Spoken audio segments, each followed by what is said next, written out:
Make me a winner. Your chance to win life-changing amounts of cash every weekday until Christmas. Enter at winhappy.me/win-cash. Terms and conditions apply. UK residents over 18 only. Competition ends 22nd of December 2023.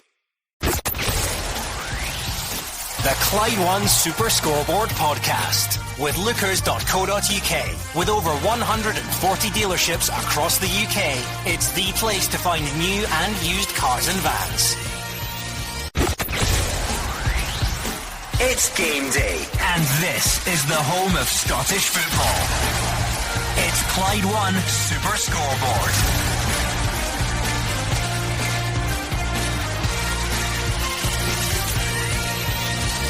Good afternoon, welcome to Clyde One Super Scoreboard on a huge weekend in both League and Cup. First up, Celtic will look to stretch their lead at the top when they host Hearts. It's a vital day for Motherwell at St Mirren as St Johnstone face Hibs, Livy play Kilmarnock and Ross County take on Dundee. Of course, tomorrow it's the League Cup final between Rangers and Aberdeen, and this afternoon as well, one of the highlights of the Clyde One Super Scoreboard calendar, it is our sports auction for Cash for Kids as well. Plenty to look forward to. We're on even earlier than usual to make room for it all in the company of Gordon Dalziel, Mark Wilson and Hugh Keevins. Well, I've been in more Cash for Kids events than I care to remember over the years, Gordon, and I wish I did not have to remember them, because I wish that things were so much better for the people in our area. But these are difficult times, and this station does everything it can on an annual basis to make those difficult times less arduous, and that's what we're about today. That and the football. We have had a week in which we have distinguished ourselves at Champions League level, at Europa League level, at Europa Conference League level. Now, folks, you have the chance to distinguish yourself on Super Scoreboard. Give as generously as you can to Cash for Kids. Looking forward to this, Mark Wilson. On the field, what a day. Tomorrow on the field, what a day. And hopefully we'll raise some good money for Cash for Kids as well. Yeah, it's a huge day. One of my favourite days of the year, Gordon, in here. Great fixtures ahead to look forward to, but the auction is always a highlight here, and some great prizes. Looking down what we've got in front of us and what we've got in the hours to come, let's keep our fingers crossed that the people out there as generous as they always are every year, and dig deep to help the kids. Yeah, Mark, you've got to say that the public deliver every single year for Cash for Kids. Some fantastic prizes and offer this afternoon, especially lot 8 to join me in the mushroom at Turnberry. He's giving it away. He's giving it away already. It's the big secret, the big reveal. Oh, but I don't know what they're joining us for. Yeah, exactly. Yeah. But and also we'll be looking and concentrating on a fantastic weekend of football ahead, and well done to all the teams in Europe. Got a bit of pride back again. Yeah, it's been a good week. Strap yourselves in. We are here until 6 o'clock. You can stay in touch all afternoon on Twitter at Clyde SSB. We will have the phone in later on, of course, and I know regular listeners will know this. Cash for Kids Sports Auction Day is extremely busy. We've got so much to do, so let's try and fire on through it all. We're going to have different lots, different selection of auction items each hour throughout the afternoon, so make sure you don't go anywhere, because you don't want to miss any of the prizes. Some of them are proper money can't buy experiences, some excellent memorabilia, some non-football and sporting prizes in there as well, so plenty to look forward to. I won't give too much away because we're about to cross to our auction room in just a second. The one thing I do want to draw your attention to right at the start, because this is our one all-day prize. Like I said, some of them will only be up for auction for about an hour, but this one is available all day, and it's the one I've been mentioning to you all week. It is an unbelievable prize. It is a brand new BMW 1 Series donated by Arnold Clark. Now, it's brand new. We're talking top range here. It's an incredible car. It's got all the mod cons you'd look for, and it could be yours for a £5 donation to Cash for Kids. Because I'll be honest with you, right, I'll very quickly tell you the backstory. We are aware that when it comes to Cash for Kids auction day, we know that times are tough for everyone. We know that not everyone can throw out hundreds or thousands of pounds on fancy auction items, so we said we need to do something that everyone can get involved in, and this is it, a £5 donation to Cash for Kids, and you are in the draw for a brand new BMW 1 Series. Text CAR to 84901. That's CAR to 84901. The text costs a standard network rate message plus a voluntary £5 donation. Every penny of that goes to Cash for Kids. Now, you can cancel the donation by replying cancel within 60 minutes of receiving our text confirming your entry. Obviously, we would hope you wouldn't do that, but that's pretty much it in a nutshell. Text CAR to 84901. The entries close at 6 p.m. tonight. It's over 18s only, and the full T's and C's are at Clyde1.com. But Hugh Keevins, even as a man who doesn't drive, who has never driven, even you must realise that a brand new BMW 1 Series for a £5 donation to Cash for Kids is an extremely good price. The thought that's running through my head is that I want Mark Wilson to win this, so that when Mark Wilson drives me home, I can phone my wife in advance and say, let all the neighbours know that I am coming home in a BMW. So my money is for Cash for Kids, and it's on Mark Wilson.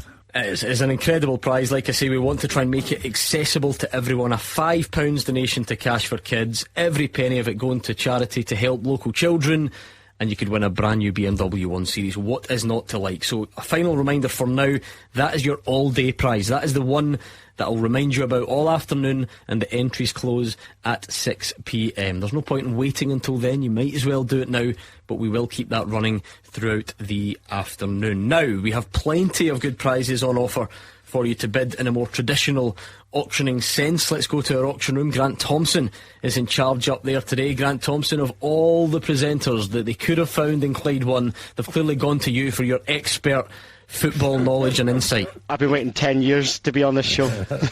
so please don't ask me anything that I'm not going to know the answer to, so don't ask me anything. What I can tell you, though, is we've got some fantastic hospitality prizes and some money can't buy prizes, as well as some memorabilia, loads of signed stuff from the likes of Danilo, from Kyogo and the Scotland national team. We've also got some fantastic non-sport prizes, right? So I know a lot about this. We've got tickets to see Take That and the Britain's Got Talent semi-final as well. See that? See what he did there? He just skipped over Danilo and Kyogo and went straight to Take That. Honestly. I've been asking for the last 5 minutes, how do you pronounce Danilo's name again? And you still got it almost correct. Danilo, I'll let you away with it. Danilo. He thinks Danilo and Kyogo is a legal firm. He thinks Cameron Carter-Vickers is a member of Take That. Yeah. He's going to keep us up to speed all afternoon, Grant. He'll be working hard up there in the auction room, and there is so much to get involved in. So I'll give you a whole new lot of prizes to auction for between 2 and 3 o'clock, but for now your all-day prize is the text to win the BMW, so please bear that in mind. So we'll run the Cash for Kids auction all throughout the afternoon. We appreciate you taking part. It all goes to a great cause. With that in mind, we have more traditional Saturday afternoon activities to turn our attentions to as well, because there are some massive fixtures in the Scottish Premiership. Let's start in the east end of Glasgow for Celtic against Hearts, and Gabriel is there ahead of that one. Yes, I am. Thank you, Gordon. Celtic, of course, have the chance to go 8 points clear of Rangers at the top of the league this afternoon. It's an opportunity they want to cash in on with the Gers, not in league action, of course. The League Cup final tomorrow. Now, Celtic will be hoping to take confidence from that morale-boosting late win in the Champions League on Wednesday. Brendan Rodgers makes 2 changes to the team that won here against Feyenoord 3 days ago. Cameron Carter-Vickers returns to the defence, a big boost for them, and David Turnbull is in as well. Welsh and Iwata drop to the bench. Dyson Maeda is amongst the substitutes for the first time in 6 weeks. Excuse me. Let me give you a run-through of the 11. It'll be Joe Hart in goal, a defence of Alice Johnston, Cameron Carter-Vickers, Liam Scales and Greg Taylor. Midfield of Captain Callum McGregor, Matt O'Reilly and David Turnbull. The front 3 remains the same. It's Louis Palmer, Kyogo and Mikey Johnson. The substitutes: Bain, O, Kwon, Bernabé, Bernardo, Maeda, Forrest, Ralston and Welsh. What about the visitors? Well, Hearts haven't had much luck against Celtic in recent times. Stephen Naismith would love to change that here this afternoon. He makes 4 changes. Looks like they'll be keeping the same 3 at the back system. Vargas, Lowry, Neuvenhoff and Simic all drop out. Grant, Atkinson, Denholm and Forrest all come in. The team is Xander Clark in goal, the defence of Frankie Kent, Kai Rolls and Stephen Kingsley. Nathaniel Atkinson will play as the right wing back with Alex Cochrane on the left. Benny Beningame, George Grant and Aidan Denham in the middle. Alan Forrest will support Lawrence Shankland up top. The substitutes: Gordon, Halkett, Haring, Oda, Mackay, Sibic, Tate, Tagawa and Vargas. Kick-off just over an hour away, Gordon. Mark Wilson, what jumps out from that Celtic team this afternoon? Well, one of the most important players back in the side, Cameron Carter-Vickers. We spell out the side, but he's back, and Celtic certainly need that, especially for these bigger games that are must-win. And I would class a home game against Hearts, where you've got the opportunity to go 8 points in front again, as a must-win. So he's back in the side. But David Turnbull as well, it's been a funny old season for David Turnbull. He starts the beginning of the season ahead of Rio Hatate, then drops out pretty quickly, then comes back in, and he scores almost every time he plays. But recent weeks he's found himself out the team. He's back in today, and I wouldn't be surprised if you seen his name in the score sheet later. Yeah, what stands out for me, Gordon, the other night there, a young lad come off the bench and made himself such a hero for the Celtic supporters. He'd come in for a lot of criticism. Nowhere to be seen today. I don't know if it's an injury or what. Well, he is somewhere to be seen. The back page of the newspaper suggesting that he's to be sold in January anyway. So that might explain Lager Bielka's absence. I thought that was maybe his career kicking off. He come on at the midweek, got a good goal, got the winner, celebrated it brilliantly. And you're thinking, right, okay, a little run for him. But Cameron Carter-Vickers is back today. I thought Welsh played exceptionally well for a guy that hadn't played a lot of football, I've got to say. But Vickers and obviously Scales is the two main centre backs. For me, Lager Bielka's absence tells you that Brendan Rodgers simply does not rate him.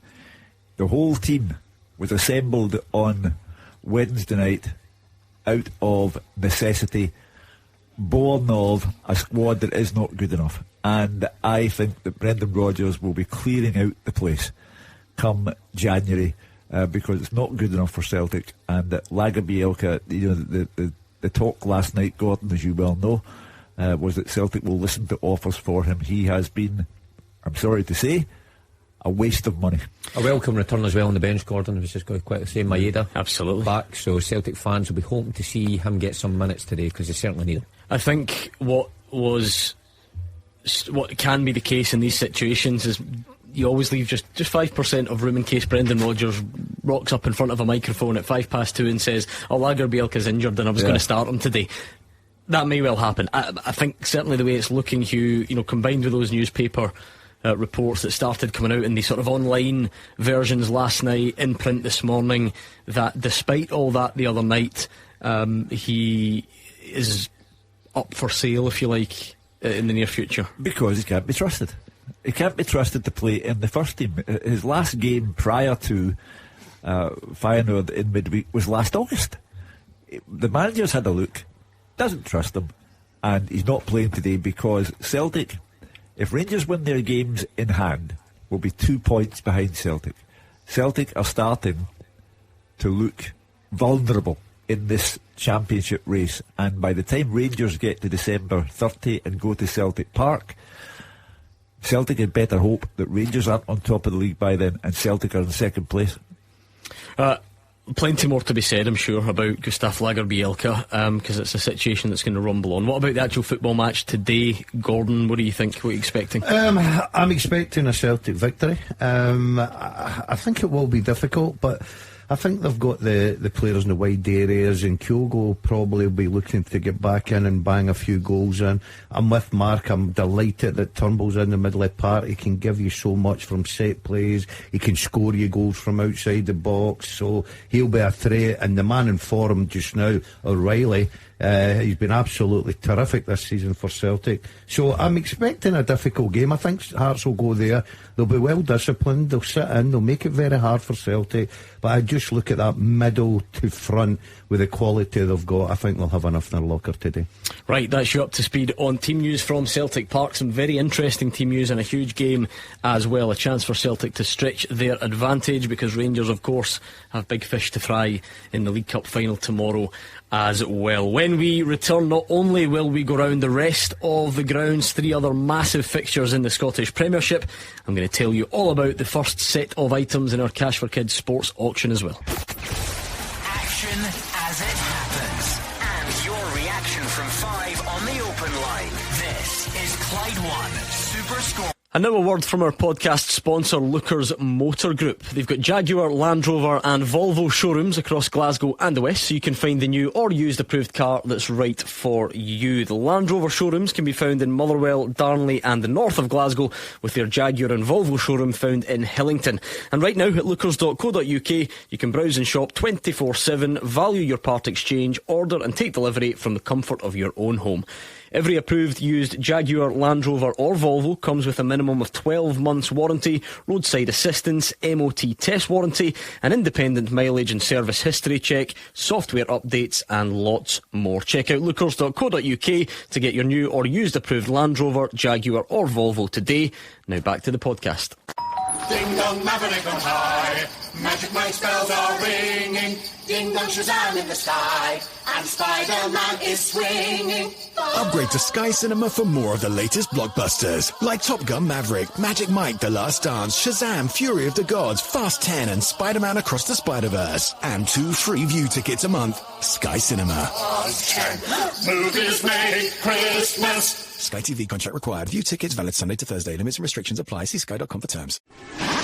Looking to get car or van insurance double quick? To mustard.co.uk. With top insurance providers, a 5-minute pit stop with us could get you out in front in the race to savings. Car or van, work or play. Compare insurance with mustard.co.uk. T's and C's apply. Authorised and regulated by the Financial Conduct Authority. Hugh Keevins, Mark Wilson and Gordon Dalziel are in the studio. We've got the top team round the grounds as well, and it is one of the best days in the Clyde One Super Scoreboard calendar. It is the Cash for Kids Sports Auction. That is when we give you the chance to bid on some brilliant pieces of sporting memorabilia, some showbiz prizes, some money can't buy experiences, all of course to raise much needed money for children on our doorstep who quite frankly need your help all year, but particularly at Christmas as well. I've already told you about the star prize, the all-day prize, and the beauty of this one, pretty much everyone can get involved in it. You don't need to have loads of money to be able to chuck it in an auction. This one effectively costs you £5.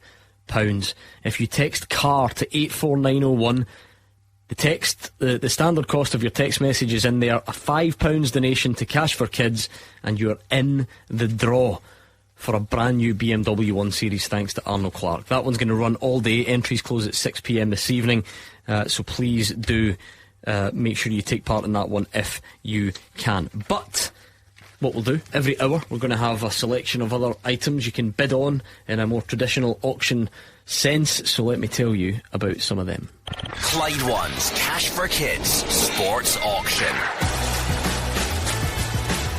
Looking forward to this, I have to say, and I've had a quick glance at these prizes and I think these are going to be very, very appealing indeed for some of you. Let's go back to Grant Thompson, who's in our auction room. He's going to tell you all about the next 4 prizes, and they're available for auction between 2 and 3 o'clock. Grant, what have we got? OK, Gordon, so we have got lot number 1, which is from Rangers, and it's 2 media passes for a fixture of choice, so non-European or Celtic, plus a signed Danilo shirt as well. The winner will get to sit in the press gantry, have access to the press room, and attend the post-match press conferences, which is pretty cool.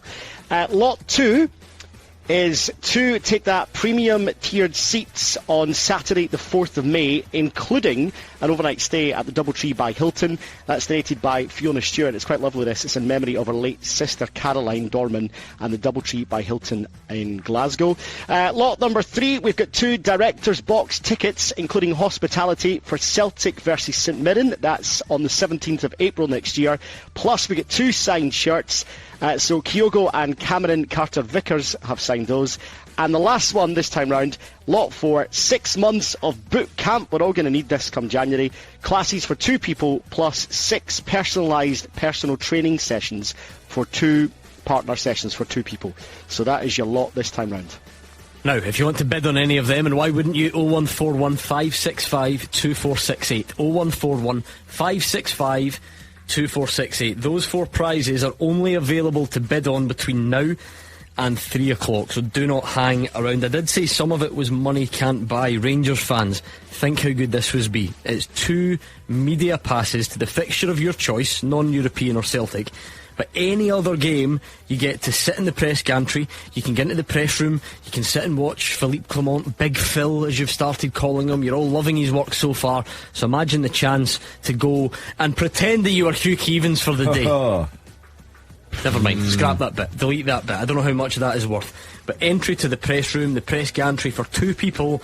You're getting to watch the game. It is the best view in the house at Ibrox, trust me, very good view. Go and listen to Philippe Clement's words of wisdom after the game in the press conference, and a signed Danilo shirt as well. So it's for 2 people plus the signed Danilo shirt. That is worth a lot of money. And of course you'll want to add a bit more on for Cash for Kids as well. There'll be loads of Take That fans out there a couple of weeks before Christmas, dare I say. Dare I fall for any of the gender stereotypes, any men out there who are maybe got females in the family who like Take That, or vice versa, and you've been struggling for Christmas presents and you've left it late. Why not bid? I think Gary Barlow's great. I'm sure you do. The 2 premium tiered seat tickets Saturday 4th of May, and an overnight stay at the Hilton, Doubletree by Hilton as well. Celtic fans, not leaving you out, the director's box tickets including hospitality for Celtic against St Mirren, and not only 1 but 2 signed shirts, Kyogo and Cameron Carter-Vickers, treble winning heroes from last season. Incredible prizes them, it has to be said. And Grant said it, a few of us could be doing with this already, never mind in January. 6 full months of boot camp classes for 2 people, plus 6 personalised personal training sessions as well. Anyone in here need to get themselves in shape? I would like that. Man to my left could do with that as well. You think so? There's always room for improvement. Yeah, of course there are. I would like that. Bit of enthusiasm about that one. I'll stick with Gary Barlow if you don't mind. So 4 fantastic prizes between now and 3 o'clock. Full details are on our website, and they're also pinned to the top of the Clyde SSB Twitter page as well. So get over there, have a look, and if you want to bid, 0141565 2468. Those prizes only available till 3 o'clock, so be quick. It's the Rangers media passes for 2 and a signed Danilo shirt. It's the Take That tickets. It's the director's box plus signed Kyogo and Cameron Carter-Vickers shirts, and the 6 months of boot camp and personal training. Get your bids in right now, please. 0141565 2468. You don't have long, so do not hang about. We will park that for the moment because we've got massive football games to look forward to as well. Celtic v Hearts, we've already given you the team news. That one speaks for itself. Dare I say, St Mirren Motherwell is the other clear standout in the Premiership today. David Friel? Yeah, it's a clear standout, Gordon, but as someone said to me earlier on, welcome to the Paisley Wind Tunnel. I hope I'm wrong, but these conditions today are going to be very, very difficult for both sets of players. Liam Kelly just came out, had a look around. One corner flag's flying in one direction, the one across from it is going exactly opposite way. We try to work out what way the wind's going, but let's just hope it doesn't wreck the game. And will this finally be the day the Motherwell winless run ends? 13 games, 15 weeks, 105 days since the last won a game of football. To be fair to the players, Liam Kelly and his players have been battling away for boss Stuart Kettlewell recently. They've got 4 draws in their last 6. A lot of late goals. Mika Biret's the equaliser against St Johnstone last weekend. That was the latest example of the team's spirit that's clearly there. They're still 5 points off bottom spot. It's not all doom and gloom, but Motherwell really need to get a win on the board sooner rather than later, or the pressure will ultimately tell on the manager. I think Stuart Kettlewell knows that as well. Today would also be a good day to end that run, and Stuart Kettlewell has made just one change from the St Johnstone draw last weekend. Harry Payton is in for John Obika. So I'll just start with the Motherwell team. It is Liam Kelly in goals. Looks at back 3 of Stephen O'Donnell filling in there, Beavis McGabby and Shane Blaney, Brodie Spencer, Callum Slattery, Davor, Dravkovsky, Harry Payton and Georgie Genn, with Blair Spittle in behind Mika Biret.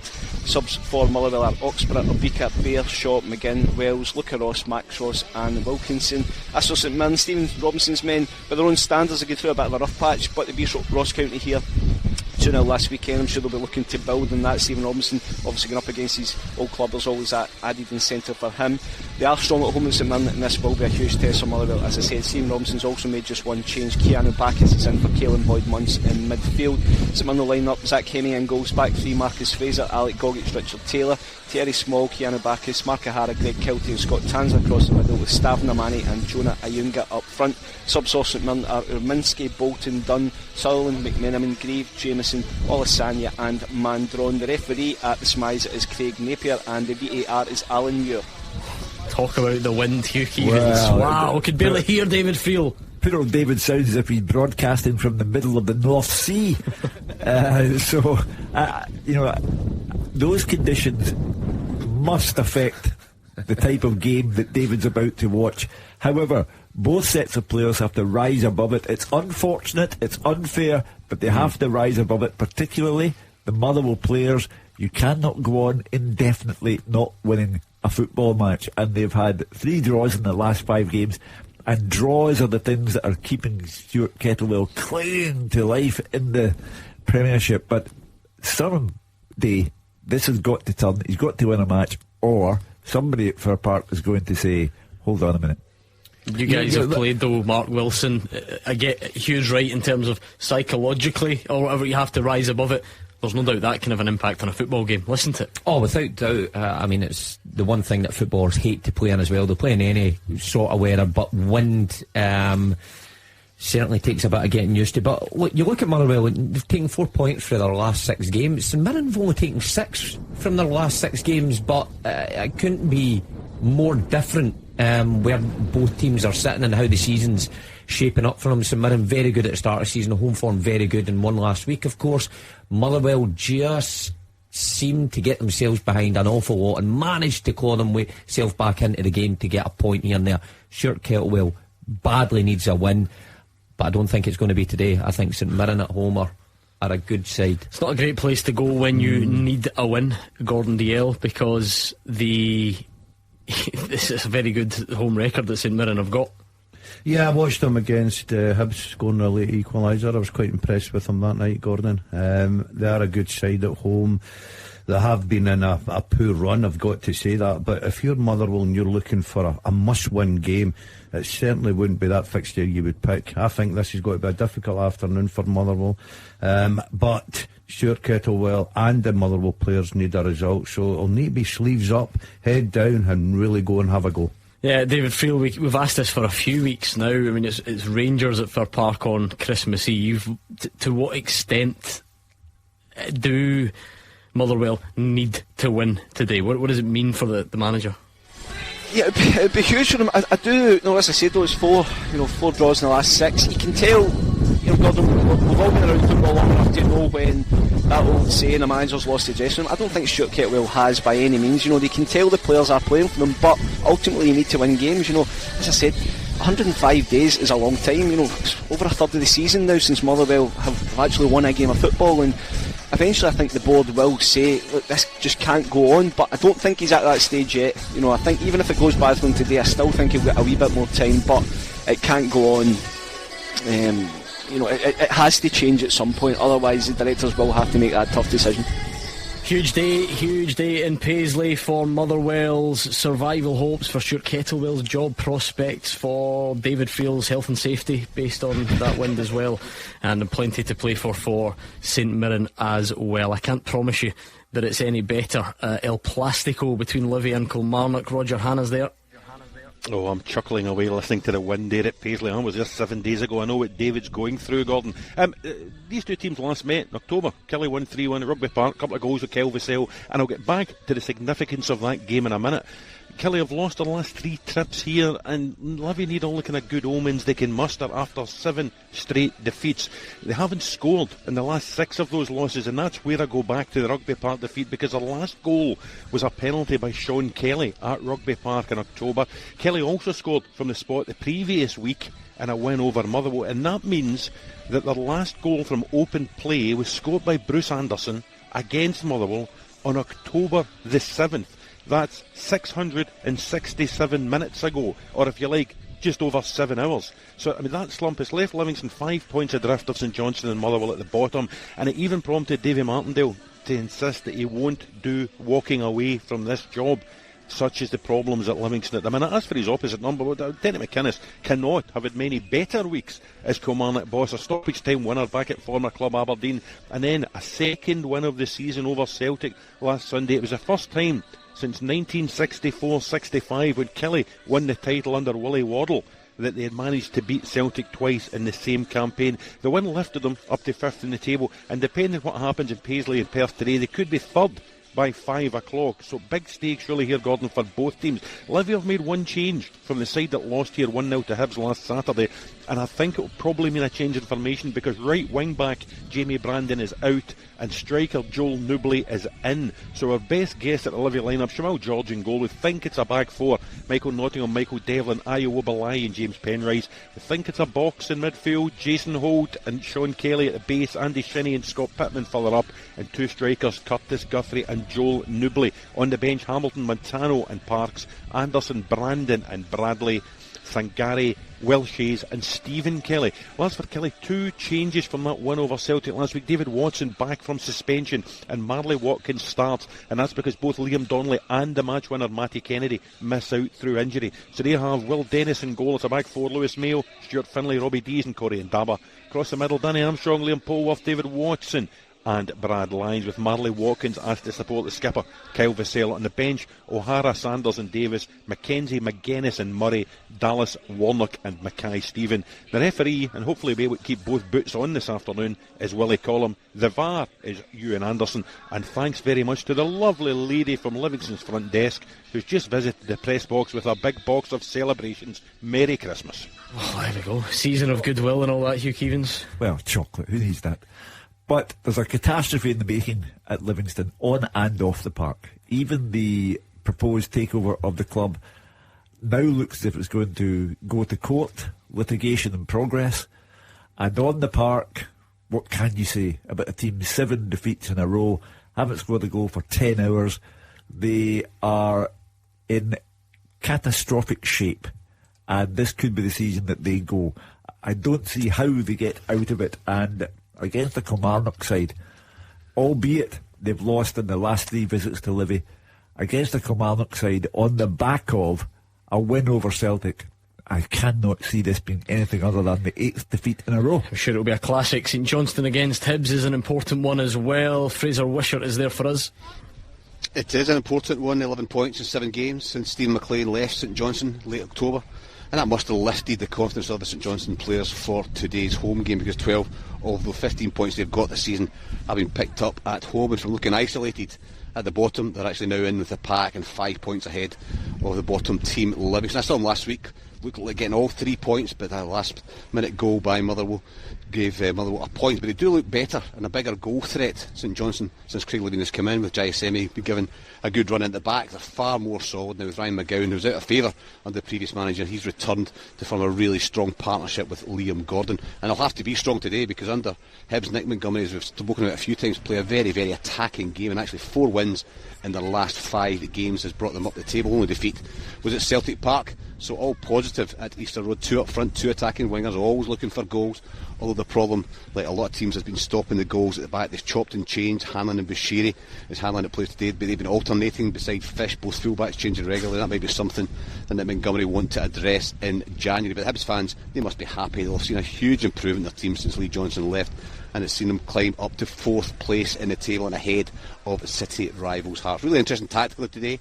A well organised Craig Levein side. Craig, of course, with a Hearts background, player, manager a couple of times as well. He wanted to take the points off Hibs today, but Nick Montgomery, his team will go for it, I'm sure, from the very start. So hopefully a few goals, although I do expect it to be a very close game given St Johnstone's better form in recent weeks. 2 changes from St Johnstone from that game I saw last week. Chris Kane and James Brown drop onto the bench. He's brought in 2 youngsters, Max Kucherabi and Felix Franchak. Interesting story. Youngest player ever to play for St Johnstone earlier on this season at Easter Road. He was 16 years and 38 days in September. So he's just a lad born in 2007, but he starts today. Looks like a change of formation for St Johnstone, maybe to combat the attacking threat in the wide areas of Hibs. Looks like a 4-4-1-1 formation. Dimitar Mitov in goal, Ryan McGowan, Liam Gordon, Luke Robinson, Tony Gallagher at the back. In midfield, Max Kucherabi, Dan Phillips, Matt Smith and Fran Franchak, with Graham Carey off the lone striker Diaz Lang, Jai Yasemi. The substitutes for St Johnstone: David Richards, Stevie May, Sven Sprangler, Dan Costello, Andy Constantine, Luke Jeffcott, Olu Ofalanoa, Jay Turner-Cook and Nicky Clark. Nicky Clark returns, which is a real boost for St Johnstone. For Hibernian, they've made 2 changes as well. Joe Newell's suspended, and Rory Whittaker drops onto the bench. James Jeggle and Liam Miller come in. For them, David Marston go, Lewis Miller, Will Fish, Paul Hanlon and Jonathan Obita at the back. Ellie Yuan, Dylan Levitt, James Jeggle and Jair Tavares across the middle with the strikers Martin Boyle and Dylan Ventus. Subs for Hibs: Jojo Walcott, Lewis Stevenson, Christian Doyes, Riley Harbottle, Alan Delafiere, Josh Campbell, Rocky Bashiri, Rudy Molotnikov and Rory Whittaker. The referee today at Perth is Graham Granger and the VAR is Nick Walsh. Plenty to look forward to on the field today then. Don't forget, it is our Cash for Kids sports auction and we are up and running with our lots between 2 and 3 o'clock. It's already 20 past 2, so you're actually running out of time already on these. Remember, it's 2 media passes to the Rangers fixture of your choice, non-European or Celtic. You're in the press box, you get into the press conference, you can see the manager and player being interviewed afterwards, and there's a signed Danilo shirt. There's some bids coming in there. I think we can do more. That's sitting at £800 thanks to Stuart Shaw from Cowell Building Supplies. The 2 Take That tickets, they're premium tickets, and there's an overnight stay in there as well. So Danny Knox, very generous, but I think we can do more than the 500. Stuart Shaw has gone in high on the director's box tickets for Celtic St Mirren, £3,000 on that. But remember, that includes 2 signed shirts, Kyogo and Cameron Carter-Vickers as well. So let's keep the bids coming there. And there's a bargain to be had, because the 6 months of boot camp classes for 2 people, plus the personal training sessions, no bids yet. Add that up in your head. I know it's not quite as linked to the football memorabilia and all that sort of stuff, but add that up. That's a really good prize, that. So get your bids in, and we will check in, go to the auction room after these. The team with the biggest support in Glasgow and the West. This is Clyde One Super Scoreboard. Hugh Keevins, Mark Wilson and Gordon DL are here. What a day of football we have in store today. We've got the League Cup final tomorrow. There was a big week of European action, and it's the Cash for Kids sports auction as well. Just how busy can Clyde One Super Scoreboard get? Don't forget, we've got 4 excellent lots available for auction between 2 and 3 o'clock. So if you want involved, you're going to have to be quick. That's the Rangers media passes with the signed Danilo shirt, the Take That tickets and hotel stay, the director's box tickets for Celtic St Mirren, plus Kyogo and Carter-Vickers signed shirts, and the 6 months of boot camp classes and training sessions. They're all available till 3 o'clock. So get bidding right now, please. More information can be found on the website. You can see the pinned tweet at Clyde SSB, and if you want to call and bid, it's 01415652468. At this stage on a Saturday, we always take a look at some of the week's biggest talking points. We don't have as long today with the journalistic hat on, David Fuel. Let's kind of link it to today and to Europe midweek. What is happening with Gustav Lagerbielke? Well, it wouldn't. Look, I think there's Celtic right now have got 7 centre-halves, Gordon. I think in January they're certainly going to lose Nat Phillips back to Liverpool and Yuki Kobayashi back to Japan. That leaves 5 centre-halves. Gustav Lagerbielke is clearly 5th choice of the 5. Cameron Carter-Vickers, Liam Scales, Mike Nawrocki and Stephen Welsh would be the top 4.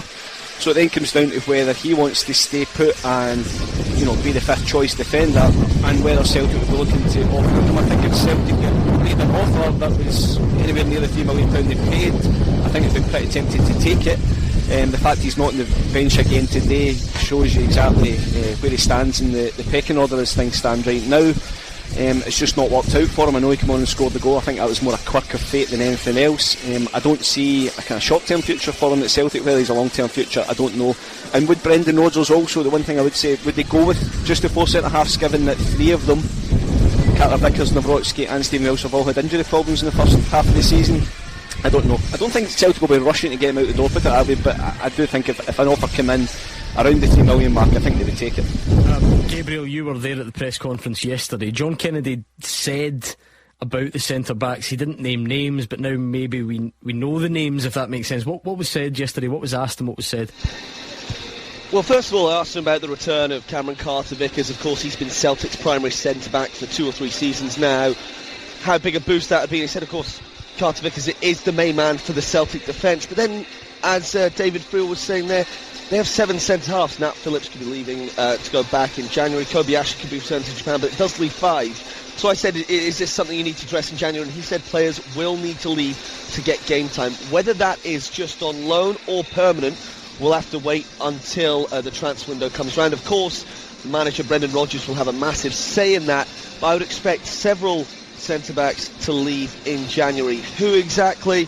Where exactly? For how long exactly? We're not sure, but there will be big turnarounds. And it's so strange, Gordon, because at the start of the season, when that transfer window was ending, Celtic were rushing around. They only had 1 centre-back fit at one point, and now they've got 7, too many on their hands. And in their own opinion, all 7 of these centre-backs, bar perhaps Nat Phillips, see themselves as international players. They want to be playing for their national side, and of course with the European Championship coming up in the summer, all of them will want to be playing for different reasons. So they're going to go and have to get football, Gordon. A lot is going to happen in January for Celtic all over the pitch.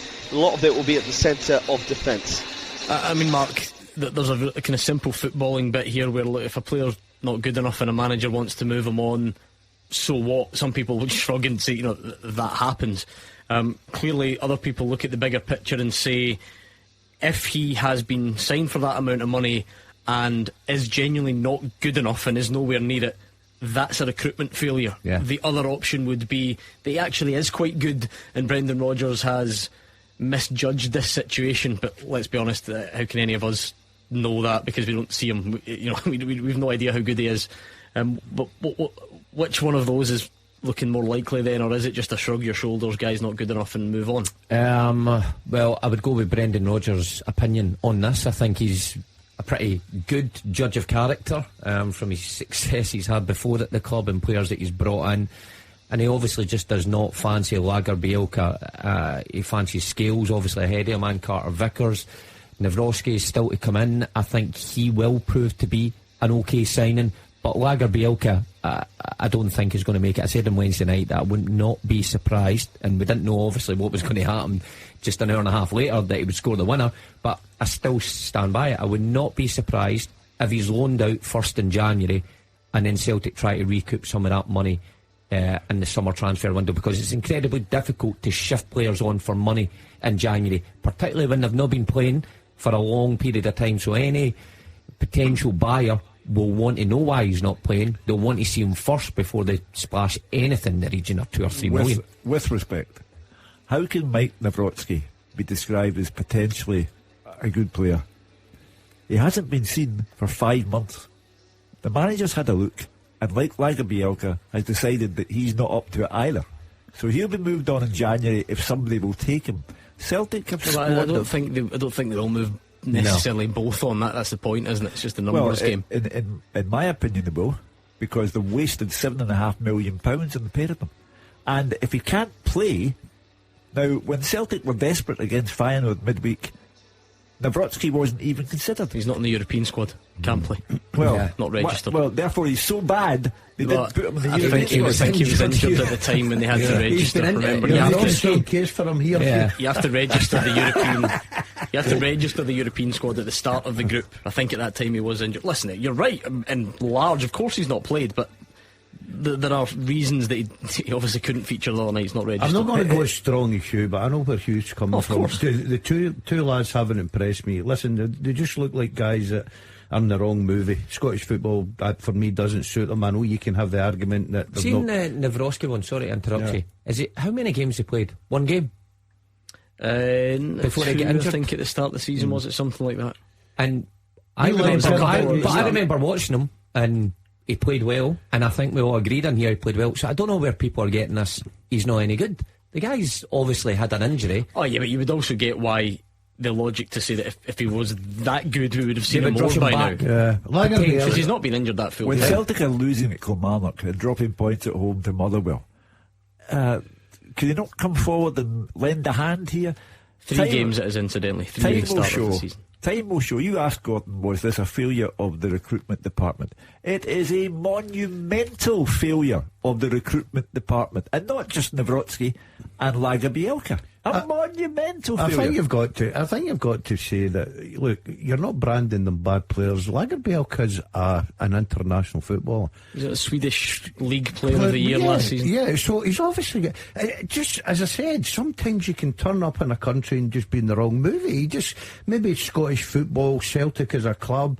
The fit's not there. It doesn't mean that he can go. I agree with Mark. I think they'll try and get him out on loan. I don't think there'll be people queuing up to pay that sort of money and try and get as much back for Celtic as possible. So they'll have a look at him first. He could go somewhere else in Europe and be absolutely brilliant, and clubs willing to pay the money for him. It doesn't mean he's a bad player. It's just the fact he's not a good fit for Celtic.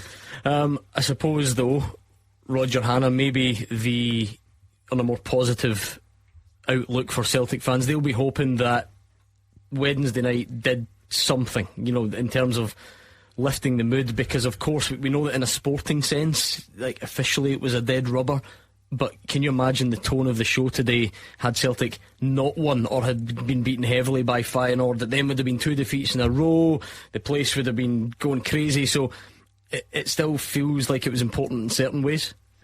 Absolutely, and you know yourself, Gordon, there's no such thing as a dead rubber for Celtic or Rangers. Celtic needed that win in midweek after the performance and the result at Rugby Park last Sunday afternoon. It ended that horrible run of Champions League games at Celtic Park without a win going back 10 years. Lifted belief for next season's European campaign, whatever competition that might be in. And it got a bit of belief back after that dismal display down in the Ayrshire last week. Speaking of Kilmarnock and Rugby Park, remember Celtic's last centre half from Scandinavia? Christopher Ayer came in, wasn't ready for the team, got loaned out to Kilmarnock and eventually sold him for £15 million. So I think for me it's too early to write off Gustav Lagerbielke. I can see him going out somewhere, maybe in Scotland, maybe in England, maybe in the continent in January, and coming back a better player. I don't think Celtic will write him off yet. See, that's a good point. That's why he's here. He's the voice of reason. He's even learned how to say Christopher Ayer's surname 10 years after he signed used to say as well. So we're all learning and growing together. Thank you to Roger Hannah on that one. I think, Fraser Wishart, what it does tell you is that we're braced for a very interesting January all round.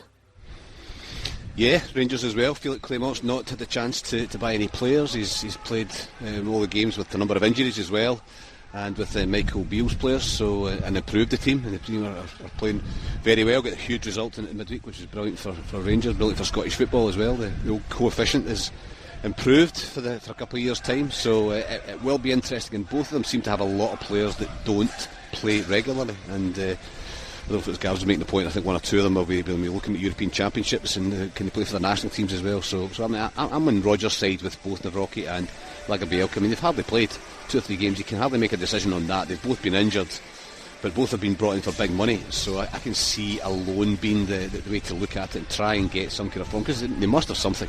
We always say that about players who come into the Old Firm and don't settle quickly and don't play well. They have something there. It's just perhaps they haven't settled at the club. And then these 2 young lads, 22, 23 as well, coming to a new country, new style of football, new pressure on them as well, but picking up injuries as well. So I think it's very unfair to write these 2 off. But clearly Scales and Carter Vickers have grabbed those opportunities, particularly Liam Scales, to settle into the team at the moment. So loans for one or both of them might be the way forward. But yeah, an interesting January all round, and maybe more interesting to see who goes out rather than who comes in. Yeah, man of the match display in the Champions League for Liam Scales, 11 months after the Darvel debacle, and he's a man of the match in the Champions League, doing brilliantly, and he is in the team today. Before we get back to today's football, let's revisit this. Clyde One's Cash for Kids Sports Auction. Right, it is heating up because you have exactly 23 minutes to be precise left on lots 1, 2, 3 and 4. These have been running from 2 o'clock to 3 o'clock. So let's go back to the auction room where Grant Thompson is. Grant, let's remind ourselves of lot 1. So it's the Rangers media passes for 2 people. It's at the fixture of their choice. It doesn't include European or Celtic games. They get to go into the press gantry, sit there, arguably best seats in the house, get into the press room, watch the press conferences after the game, and a signed Danilo shirt. How's that one sitting? So it's going quite well at the moment. Richard Maitland has got the top bid at the moment, not the winning bid yet, £1,500 on that. And as you say, it's a money can't buy prize because you get to sit in on the press conferences, which normally you're never going to get the chance to do that. Yeah, Grant's absolutely spot on. We try and do that obviously in the Cash for Kids sports auction. You can't just rock up to Rangers ticket office and say, give me a ticket for the press conference. It doesn't work that way, so you need to get involved on the auction. Thanks to Richard Maitland at £1,500. I do think we can up that between now and 3 o'clock, I must admit. For the children, remember, for the children. Let's move away from football, Grant. This is into more of your speciality. To Take That premium tiered seat tickets, 4th of May, and it includes an overnight stay at the Doubletree Hilton as well. To me, sounds like the type of thing Gordon Dalziel should be bidding for, and making a night of it, but I don't want to make too many judgments on that. Who's got the winning bid so far? So winning bid on that so far is Ronnie Strain, £700. But remember, this is an overnight stay in Glasgow. They are premium seats. I think it's worth £1,000. You going to give us a verse of a Take That song or anything just to sell it? What Take That song would you like? You choose. What's the best one? You ask me about football, I'll ask you about Take That. Right, we'll sing Take That by the end of the show. What's your favourite? That one. I want you back. Oh, back for good. Of course it is. Of course it is. You've played that a few times over the years. That's worth the £300 alone cancelling for. I won't relight my fire so that Lulu comes up there. Good shout. Now, Celtic fans will be all over this because it's hospitality for Celtic St Mirren. There are 2 director's box tickets. You're getting well looked after there, and a Kyogo signed shirt and a Cameron Carter-Vickers signed shirt as well. Add all that up, that's a sensational prize. How's that one looking, Grant? It's got a good bid on it so far. It's Stuart Shaw from Cowell Building Supplies, and it's £3,000 at the moment. Brilliant, well done to Stuart, thank you very much. Again, I'm always caught in between thanking Stuart for his generosity or anyone else, but also hoping we can just get a bit more. Let's try and up that. And Grant, this is the one I know that people like Gordon Dalziel love a bargain, but we need to make sure there's value here for Cash for Kids. It is 6 months of boot camp classes for 2 people, and then 6 personalised training sessions for 2 people. Now, I'm not an expert, right, but your personalised training session times 6 for 2 people, that's a few £100 anyway, and then your 6 months of boot camp classes, that is worth a good few £100, Grant. We need to do more on that one. Can you imagine how you're going to look after 6 months of boot camp? I mean, you're just going to look absolutely incredible. You can't put money on that. Gurtam Singh has got the top bid at the moment of £100. Gurtam's getting a bargain. I think it's worth at least £500. It genuinely is though, right? So when you add that up, that's worth a lot, and of course we're just giving money to Cash for Kids. Anyway, we were getting some praise for you in the other night. I mean, mostly you get stick. I get praise. But see, when you went and slipped into your white shirt, I was harsh on you. I thought you looked a bit like a bowler. I thought you were going for a few what do you call it? Is it ends? What do you call it? Bowls? But someone sent me a message to say they liked the look of your guns, apparently. I'm doing a lot of work. That's the boot camping. See, that boot camp, honestly, that is worth a lot of money. Get some bidding in for that. That's what about you? Good, to stick you down for £500. I can see bit there we are. We've just gone up on the Rangers media passes as well, so it is heating up. And if you want to bid, 01415652468. We'll go back to the auction room and build up to kick off next. The winning team all season long. This is Clyde One Super Scoreboard.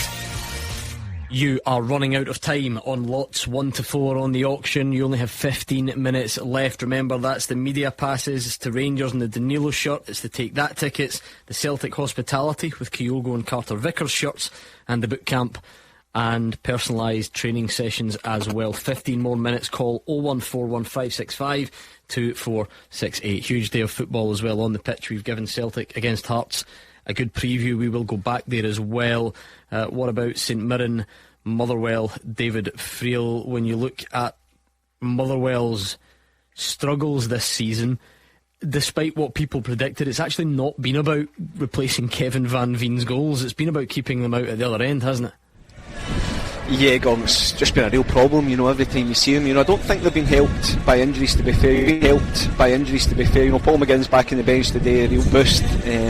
Dan Casey's out at the moment as well. Callum Butcher's out too. That was a solid back three, so that's changed. Liam Kelly's taken a bit of stick. Obviously, he got his Scotland cap in the last couple of months. I don't think he's in the best of the seasons, but yeah, it's been a huge problem. And that's up the other end. They are snatching goals. The goal score record's not as bad as you probably think with Van Veen being away, but You know, they really need to just get any kind of win today. You can imagine Stuart Kettlewell today, any kind of win. It doesn't matter if it's ugly, it's going to have to be ugly probably in this weather, but they just have to get 3 points on the board. And of course the St Mirren, I think they're still one of the success stories of this season, David. I think they have to be because of the league position, but they're probably just on that line between wanting to really kick on and make sure it's a good season and make sure it doesn't dip too much. Yeah, as I said earlier, you know, if it high standards at the start of the season, there's no doubt the first couple of months have been better than the last couple of months. You know, you just need to look at the results. You know, only 3 wins in the last 10-11 games, but you know, I think Stephen Robinson's always pretty measured, pretty calm. He does understand that a club of this size, with that kind of squad that he's got, will go through, you know, little dips. I think that he feels they've got over it, winning against Ross County last week. I think this is the kind of game that he will be targeting for 3 points. And as you're saying, you know, he wants to go and kick on, he wants to go and finish as high as he possibly can. And a home game against a struggling Motherwell team will be one that he should feel his team are good enough to go and win. Looking forward to that one. That win is horrific. Honestly, every time we speak to David Friel, it is really bad indeed. Livy against Kilmarnock, Roger Hannah, it does just feel like there's a lot of doom and gloom around Livy, and the mood for Kilmarnock could not be more different given their last 2 results. 100%. You know, if you'd offered Derek McInnes those 6 points, I thought you were off your head. Going up to Pittodrie, David Watson scoring that spectacular winner deep into stoppage time, and then the second half performance against Celtic. It was no fluke that they beat Celtic. They dominated that second half, surprisingly so. Last Sunday afternoon, deserved to win. There was the unfortunate own goal from Nat Phillips. There was a smart finish from Matty Kennedy, who unfortunately for Kilmarnock misses out today. But this is a big one for Derek McInnes because they haven't won 3 in a row in the Premiership since they came back into the Premiership after that season in the Championship when Derek McInnes brought them back up. And I think if they could get this win, you look at the fixtures coming up, I believe they're at home to St Johnstone, away to St Mirren, at home to Dundee over the festive season. They will be eyeing, they're already in 5th place, they'll be eyeing 4th, possibly 3rd place before the winter break. The thing is, though, Roger Hannah, we're conditioned now to just not write Livy off or be a bit uncomfortable writing Livy off because of what they've done in the past. Are you still in that mindset, or is this the time to think about writing them off? You do have to wonder, don't you? I mean, they've gone 5 points adrift now at the bottom. The goal scoring thing, I mean, the goal scoring record's unbelievable. Over 11 hours of football since he scored a goal from open play. He's tried various things. Joel Newbley's back in the team today, having been left out against Hibs last week. We're presuming he'll be up top alongside Curtis Guthrie today. There are players there who have sort of done course and distance, as you say. Scott Pittman's been a good Premier League player. Andrew Shinnie likewise. They've got Bruce Anderson on the bench. They've got Stephen Kelly on the bench. They've got good players, but they're not playing well this season. And, you know, if they go any further than 5 points adrift as they are just now, you really would have to worry for them, Gordon. Yeah, going to be a fascinating one, that. And Fraser, it seems crazy to do this in December, but that is the reality of it. I think when we're talking about the importance of winning for Motherwell or for Livingston, I don't think it's ever really too early for fans to start checking the other results. And, you know, St Johnstone would be part of that as well, wouldn't they? Absolutely, but I think St Johnstone maybe going into the Christmas break in this busy period of games and better settled than the likes of Livingston and Motherwell around them, because they're on the up. St Johnstone playing far better and picking up points, because I think we all thought they were cut adrift. I think they'll be 4 points in the first 10 games, something like that, and we're all thinking no chance, they're going down.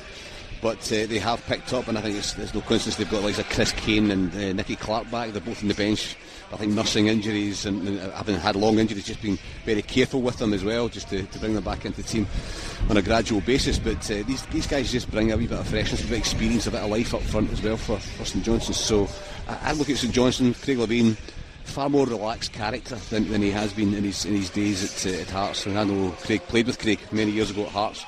No, I'm going well with him, but he can be a prickly character sometimes, and he can be angry. He's just calmer since he's come back to St Johnstone, and he's got them organised. He's got them playing some decent football. They looked very comfortable last week with a really good away professional performance. They just blew it in the last minute with that equaliser from BRF. So there's just a wee bit of positivity, I think, around Perth. Even when you speak to people around the club that you know, then there's certainly a lot of belief here that they can get themselves up the table a bit more. And what's been the key to that run for Hibs then? Because you look at they've got 4 wins in the last 5 games, and the one defeat comes at Celtic Park, so which is understandable and no shame in that. What's been the difference recently? Well, I think a change in mindset, I think a change of attitude as well. I think Lee Johnson's time had come and gone. The players weren't really buying into what he was wanting to do. Nick Montgomery's come in, quite a calm character, quite a quiet guy. But I like the way they've just set up. He's looked at his squad and he's thought, we've got so many attacking options, let's get them all on the field of play. And that's why they're winning games. I saw them a couple of weeks ago play against Aberdeen at home. They won 2-0 and Aberdeen should have won the game. Aberdeen were a better team. But that's a positive as well when the team's not playing well. Then they managed to get a shutout. As I said earlier, I think at the back they're just a wee bit unsettled. They chop and change a lot. They do lose more goals than they probably should. But the recent form has been very, very good. And I think Boyle up front with his pace, Vented drops off and likes the ball into his feet. 2 wide players who will go in behind as well. Everything's positive about Hibs at the moment. And so for the 2 teams here today, I think they're both going to come in here thinking they can win it. Brilliant, looking forward to that one, it has to be said. And you have 6.5 minutes left on lots 1 to 4 on the Cash for Kids auction. This is where it gets serious. The 2 Rangers media passes, fixture of your choice, in the press box, in the press conference, plus a Danilo shirt. £2,000 at the moment. Let's see if we can get that up. The Take That tickets, including an overnight stay, £850. The Director's Box tickets at Celtic St Mirren, plus the Kyogo and Carter Vickers shirts, still at £3,000. Stuart Shaw's had that for a while. Can you sneak in at the last minute? And finally, we're getting somewhere on the boot camp and personalised training, £400 from Jamie Walker. I still think it's worth more. Those close at 3 o'clock, so your last chance to bid is right now. 0141 565 2468. We will do the final count and back to Celtic Park next. The fastest goals, the expert opinions. This is Clyde One Super Scoreboard. Building up to kick off in the 3 o'clock games. You've got 2 minutes left on those auction items. Be quick. 0141 565 2468. But let's go back to Celtic Park, because what a day Gabriel has in store for the visit of Hearts. Yes, thanks Gordon. The 2 teams just walking out of the tunnel in front of me. The light show on as well. Celtic preparing for this match, and they're looking to build on that morale boosting late win in the Champions League on Wednesday, and looking to extend their lead at the top of the table. Manager Brendan Rodgers makes 2 changes to the team that won here against Feyenoord. Cameron Carter-Vickers and David Turnbull are back in. Dyson Maeda is amongst the substitutes for the first time in 6 weeks. The team is as follows: Joe Hart in goal. At defence of Alistair Johnson, Cameron Carter-Vickers, Liam Scales and Greg Taylor. David Turnbull, Matt O'Reilly and Callum McGregor are in the middle of the park, with Louis Palmer, Kyogo and Mikey Johnson up top. And what about the visitors? Hearts, well, they're lining up just to the right of me in their home strip. Now, after winning 3 in a row under Stephen Naismith, they climbed up to 3rd in the table. They've lost their last 2, and they're now down to 6th. They want to end 2023 on a high before pushing on again in the new year. 4 changes from Stephen Naismith since their game last weekend. Xander Clark is in goal. It's a defence of Frankie Kent, Kai Rolls and Stephen Kingsley. Nathaniel Atkinson and Alex Cochrane are the wing-backs, with Benny Beningame, George Grant and Aidan Denham in the middle of the park. Alan Forrest will support Lawrence Shanklin up top. Now, I said earlier, Gordon, that Hearts' record against Celtic is poor.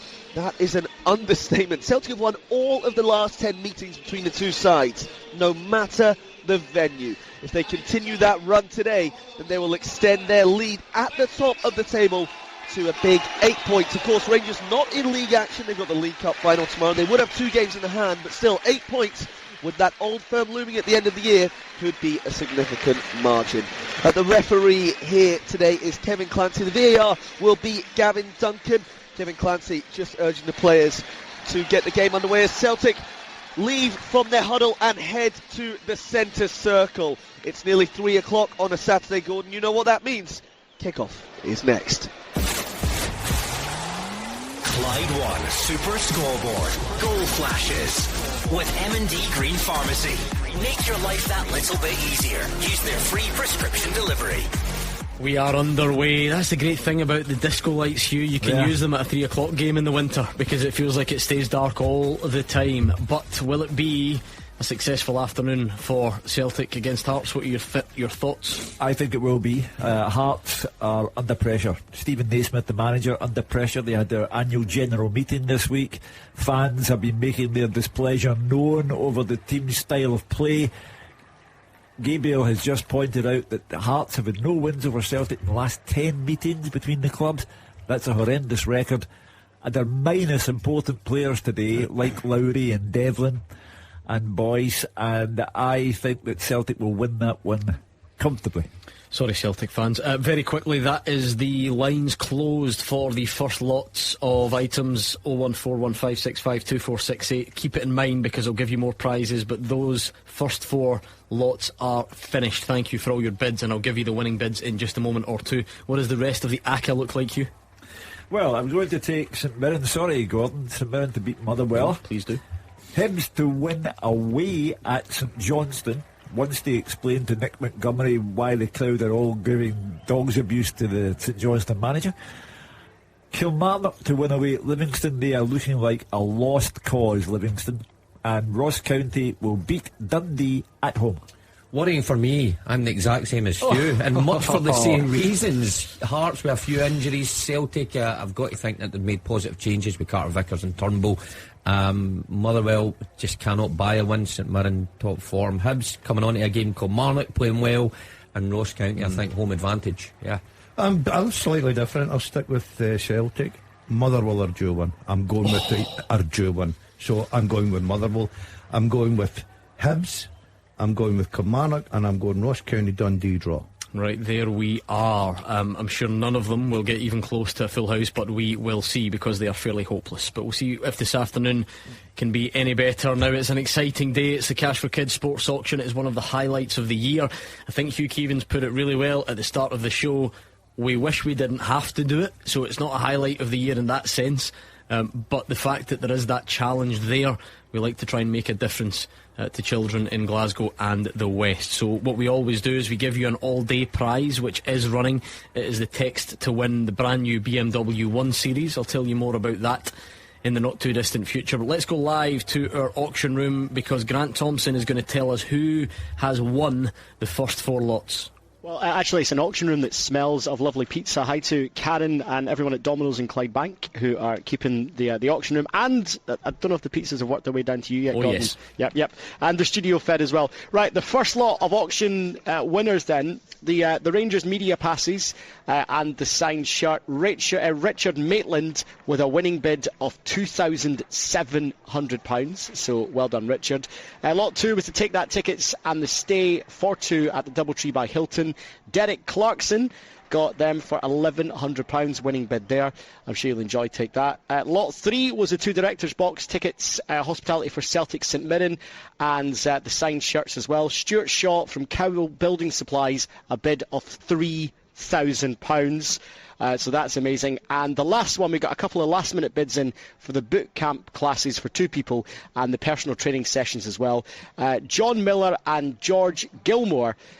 John Miller and George Gilmore, £550. So I make that just over £7,000, £7,350 this time round for Cash for Kids. Thank you so much for your generosity to John and George, to Stuart Shaw, Derek Clarkson and Richard Maitland. Really, really generous stuff.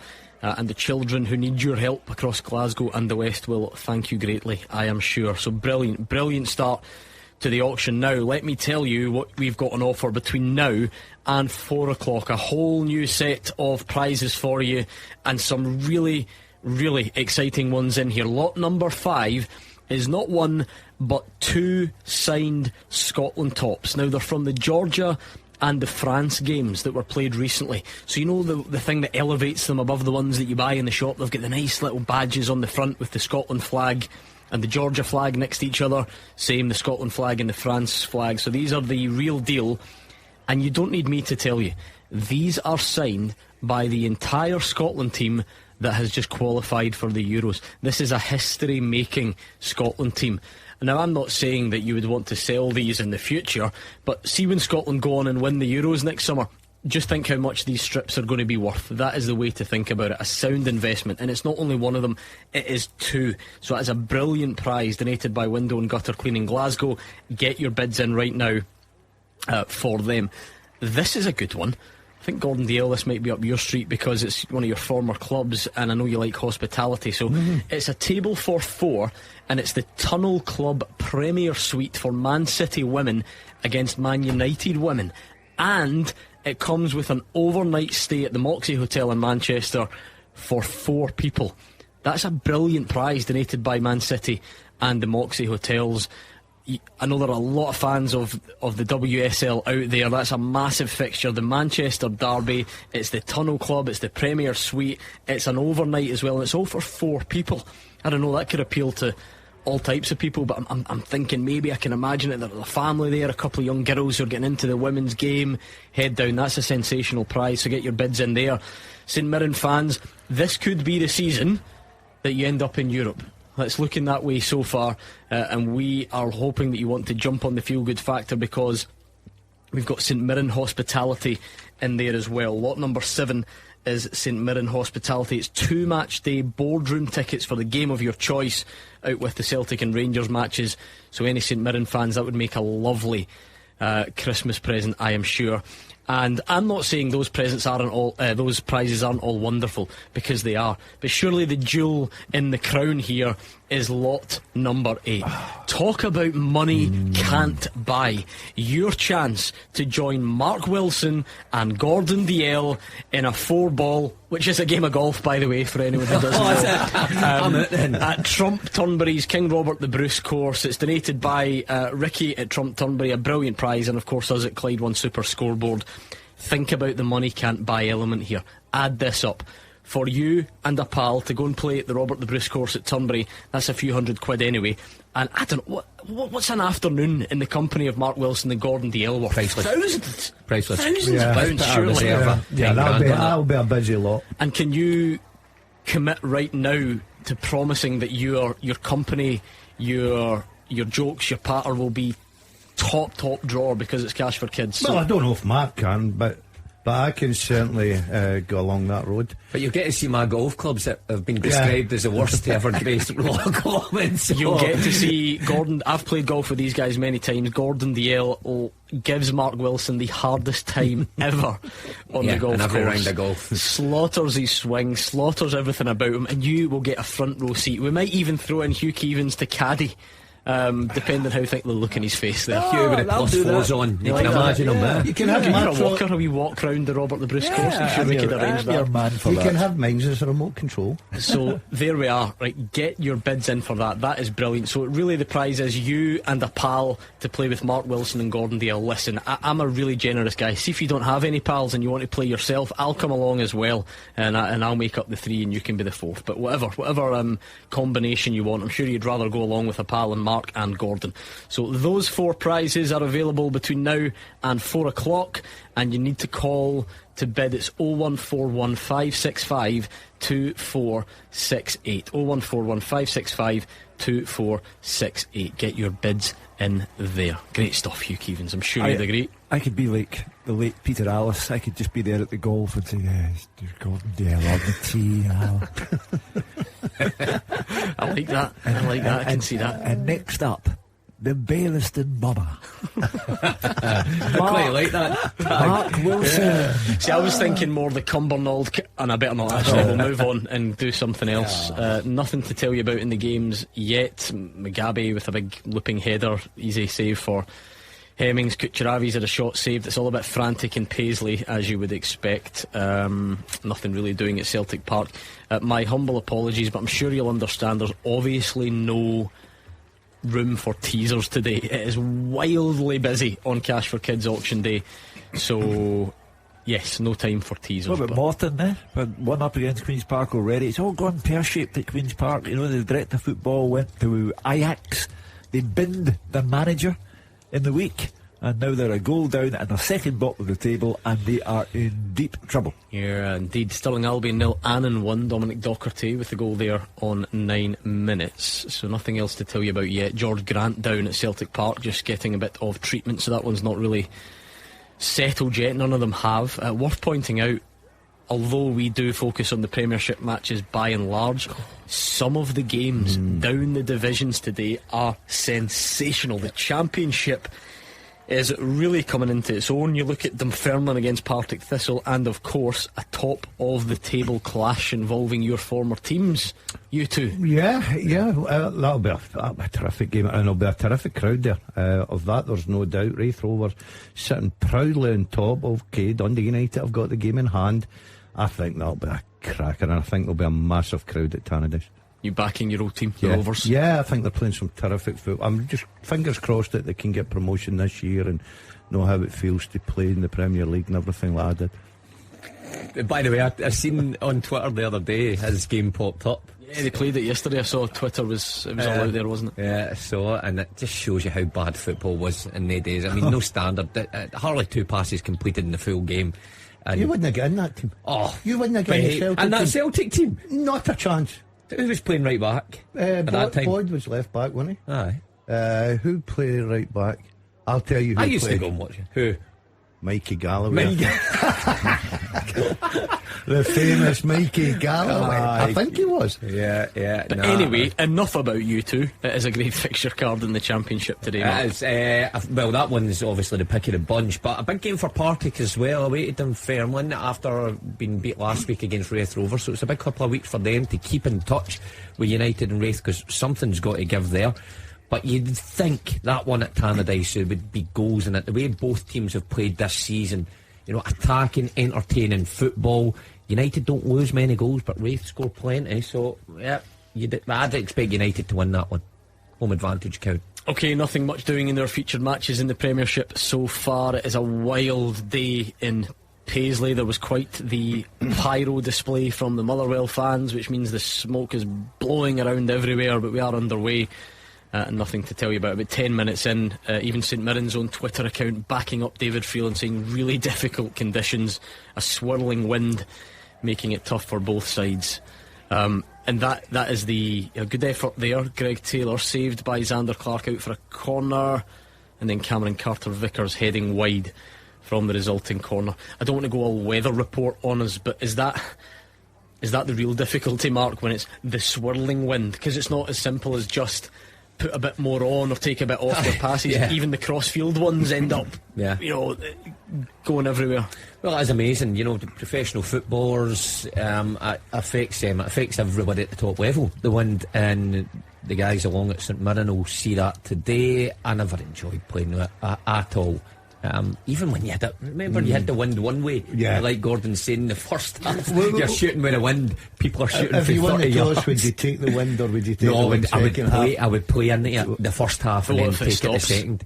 I know, that's a nightmare then. Was there not a game last season, the season before, up at Arbroath, that let me get this right, and Dick Campbell shot with the wind in the first half but still found themselves behind, and then they managed to get the game called off. It sounds about right, certainly. I remember that. I never enjoyed it. So, challenging circumstances. But look, Motherwell players have struggled all season anyway without the win, so maybe that'll help them. Yeah, nothing to tell you about in the games in the Premiership so far. The Palmerston Pep, though, he's a new man. He was back in here. He's got a spring in his step. They finally got a big win last week. Marvin Bartley joined us in the show. Now they're one up against Edinburgh City. See what one night does with me. Oh, great chance, St Mirren, but it's Greg Kiltie over the bar. He sort of slipped as he hit it. I mean, maybe the wind blew him over, who knows, but he's hit it over the bar. A great chance for St Mirren in that one. So how did he explain himself then, Marv? Not being here when times were tough, but he suddenly shows up when times are better. He felt like he just had to dedicate more time to his pre-match analysis, and it finally paid off, I think. Maybe that's a mistake you made when you were Brecon manager. What was that? You kept turning up. I did. Well, I just took it in the chin. I knew it wasn't going to get any better, so I thought, there's nothing I can do here on the training ground, so just come in every day. Right, don't forget that the auction is very much underway. Lots 4, 5, 6, 7 and 8 are there. Some brilliant prizes. Give us a call if you want to bid on them. You can see the full details on our website, and it's also pinned. Oh, how's about this for a big goal? Goal flashes with M&D Green Pharmacy. And it's Celtic nil, Hearts 1, and of course it is Lawrence Shankland. It was a corner, it was in swinging, it was a bit of a free header at the back post into the roof of the net. He is deadly from those situations, and Celtic trail at home to Hearts. Hugh Keevins. Well, you can't have that after the defeat from Kilmarnock last Sunday. Celtic are in bother, and they are sleepwalking towards potential catastrophe. They have got to get their league form better than it is, and the supporters inside Celtic Park will be disgusted by the turn of events. I think it's their Achilles heel, set plays. I really do. I think if you look at this season, the goals, the cheap goals that they're giving away, and I think that'll really disappoint Brendan Rodgers, because he'll have worked in that. He'll have made sure that everybody knows their jobs and their responsibility. But that man Shankland inside that 18-yard box is such a danger. Terrific goal scorer. What a good start for Hearts. Germany in the background, Hugh. That's the bit that underpins all of this for Lawrence Shankland. But as for today, it's Stephen Naismith that will be delighted more than Steve Clark for now. Also, the quickest way to get yourself a transfer to Rangers, if you want one, is to score goals against Celtic and to enhance Rangers' chances of winning the league. Of course, Stephen Naismith will be happy, but come on, this is a Hearts team minus several automatic first picks, and they are currently beating Celtic 1-0 at home, a week after Celtic made a complete mess of it at Rugby Park. So the crowd inside Celtic Park at 5 o'clock, you're going to hear very angry men and women if this result does not improve. It is a brilliant header from Lawrence Shankland, Mark. You can always analyse from both sides. The Celtic defending, pick whatever word you want. Well, all they would have to do is look at last week against Aberdeen and how Shankland managed to score the goal there, and understand that he was the danger man. But how they have not managed to pinpoint him, I just can't get my head around that. But listen, Shankland's an interesting one. I think he's definitely worth a place at the Euros as it stands right now. But Hugh's right. I wonder in January the interest will be from Rangers taking him away, and will that accelerate his chances of being in the squad? But he's certainly an out-and-out goal scorer. Unless Dessers has done himself a real favour with his goal in Seville. Still need something though, don't they? Yeah, but Sima, again, another terrific goal. The Rangers' performance in Seville, and I watched it with my grandchildren in Brighton, the performance there was the best result and performance from a Scottish team in any competition, domestic or European, this season. That is an outstanding result and performance for them. But as you rightly say, they've made themselves a few bob, and they'll continue to make themselves a few bob in the Europa League. So the money is there if they want Shankland. Ayr United 1, Airdrie 0. Anton Dowds with the goal there. Forfar 0, Dumbarton 1, James Hilton, and Dunfermline 0, Partick Thistle 1. One of Jags. So we like to see Cove 1 up against Alloa. At the moment as well. But that's a big goal at Celtic Park. Lawrence Shankland with it, and Celtic trail Hearts by 1-0. It's the only goal in the top flight so far. It's been mostly St Mirren. Liam Kelly had to tip Ayunga's header over. I told you about the Greg Kelty chance as well. So Motherwell with defending to do early on in that one. Keep your bids coming, please, on the auction if you want to bid on any of those prizes. 0141565 2468. And you can see full details on the website and the pinned tweet. We're ticking along nicely. It's the Scotland tops, it's the Man City, Man United hospitality, and you two must be popular, by the way. You two must be popular. This sitting at? The chance to play a one round of golf with Mark Wilson and Gordon Dalziel for you and the pal is sitting at £2,000. That's not enough. Thanks to Robert I'm not Sutter. getting out of my bed for £2,000. Stick another zero on it, Robert, then we'll talk. Aye. Yeah. Come on, Rob. If it's two guys that are coming down to play, whoever pays the most money gets to go with you. He plays. You're the better golfer. Yeah, no why play with this monkey. I'd rather speak to me the full way round, rather than his rubbish. I'll look for your ball again, Mark. I'll look for your ball again, Mark. Maybe it was the caddy. Maybe they're buying it for the caddy. Yeah, it could be. That's right. You're in there as well. And do you know what? See if you're really, really generous. Do you know what we'll do, right? We'll chuck in a coffee with Gordon Dalziel as well. Now I know that that's an occupational hazard after Thursday's show. Yeah. I could not stop laughing. I watched it again this morning. Really? I've watched it about 43 times. If you're wondering what we're on about, although most people should know by now, go to our Twitter feed or our YouTube or whatever, and you will see Gordon Dalziel. And I know what you're thinking, alright, he spills his coffee, big deal, that's not that dramatic. Let's just say he spills it in a way that only Gordon Dalziel can spill it.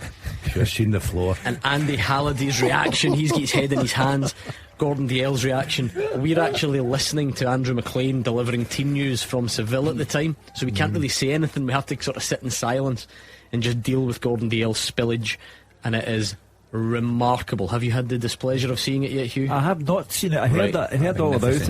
I will fire it up for you. What were you thinking? What were you trying to achieve? I was trying to tidy up, and I didn't realise that there was coffee still in the cup.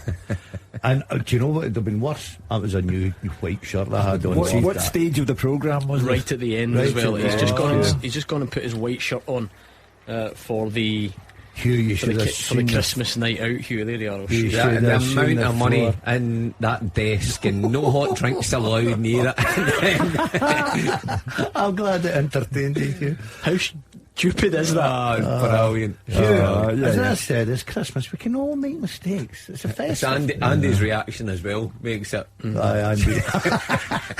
You must think, get Roger Hanna back. Andy's like a wee boy. It's a safer environment working with Roger Hanna See, than this although guy. you've had a lot of stick for it, there's actually a lot of quite good feedback in a way about it. Lots of people are saying that you're like a national treasure and you should be protected at all costs. One person said. Someone else wants a documentary with you in it. Do you know something? when I looked at the cups and then I seen the amount of coffee that come out, I'm not kidding you. I was more worried about the floor. There were a flood. It was imagine a documentary. That'd be quite good. Just the cameras and all access behind the scenes, just following you about for maybe a month. Just seeing how you piece together your life. You'd have seen me in that car park the other day. That would be quite something. Anyway, you can watch that over there on our Twitter feed at Clyde SSB, where you can also see the details of the auction as well. It's already nearly 3:25. The only goal in the Premiership is for Hearts. They lead at Celtic Park. Lawrence Shanklin's header. Let's go back to our auction room and get a bit of a update on things. Grant Thompson is there. Grant, we've got the 2 signed Scotland tops. How's that looking at the moment?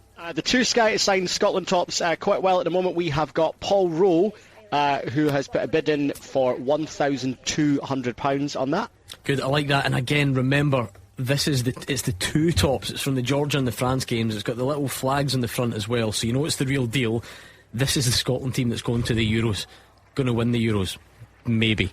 Think how much those tops will be worth. Grant, I really like the prize because it's the Manchester Derby in the WSL. It's an overnight stay in Manchester as well. It's hospitality. It's for 4 people, so I can just envisage a really good family day out, or a really good group of female football fans who want to go down. What's that looking at? So at the moment it's Martin Aitken who's got a £400 bid on that. We were actually just looking at pictures off the Tunnel Club. It looks absolutely stunning. I mean, what a prize, what a win that would be if you won it today. That's the thing, right? Because I know we throw the word out there, hospitality, but we're talking Etihad here, Tunnel Club, Premier Suite. I've been there, Gordon. It's wonderful, isn't it? It's sensational. Is that where you saw Colleen Rooney? Yeah, no, that was Old Trafford. And you were you mistook her for a former classmate, despite the fact you're 30 years older than her. That was Old Trafford, unfortunately. But I've been to that hospitality, and I've got to say, it is remarkable. It is absolutely sensational. Moxie hotels as well. You ever stayed in any of them? I stayed in them a lot. They're brilliant. The men's team have gone one up incidentally through Jack Grealish. I don't know if he'll be there. I can't promise that. Here's the one we've got some work to do on, Grant. St Mirren are flying this season. They're having a really good season, and it's 2 tickets, director's box, hospitality. No bids yet, I understand. On that yet, so come on, can we get maybe start off with £500 on that? I think at least. I think that. I mean, it's for a game of your choice, excluding Celtic and Rangers matches. But come on, I think £500. What's the number? Remind us. To do it?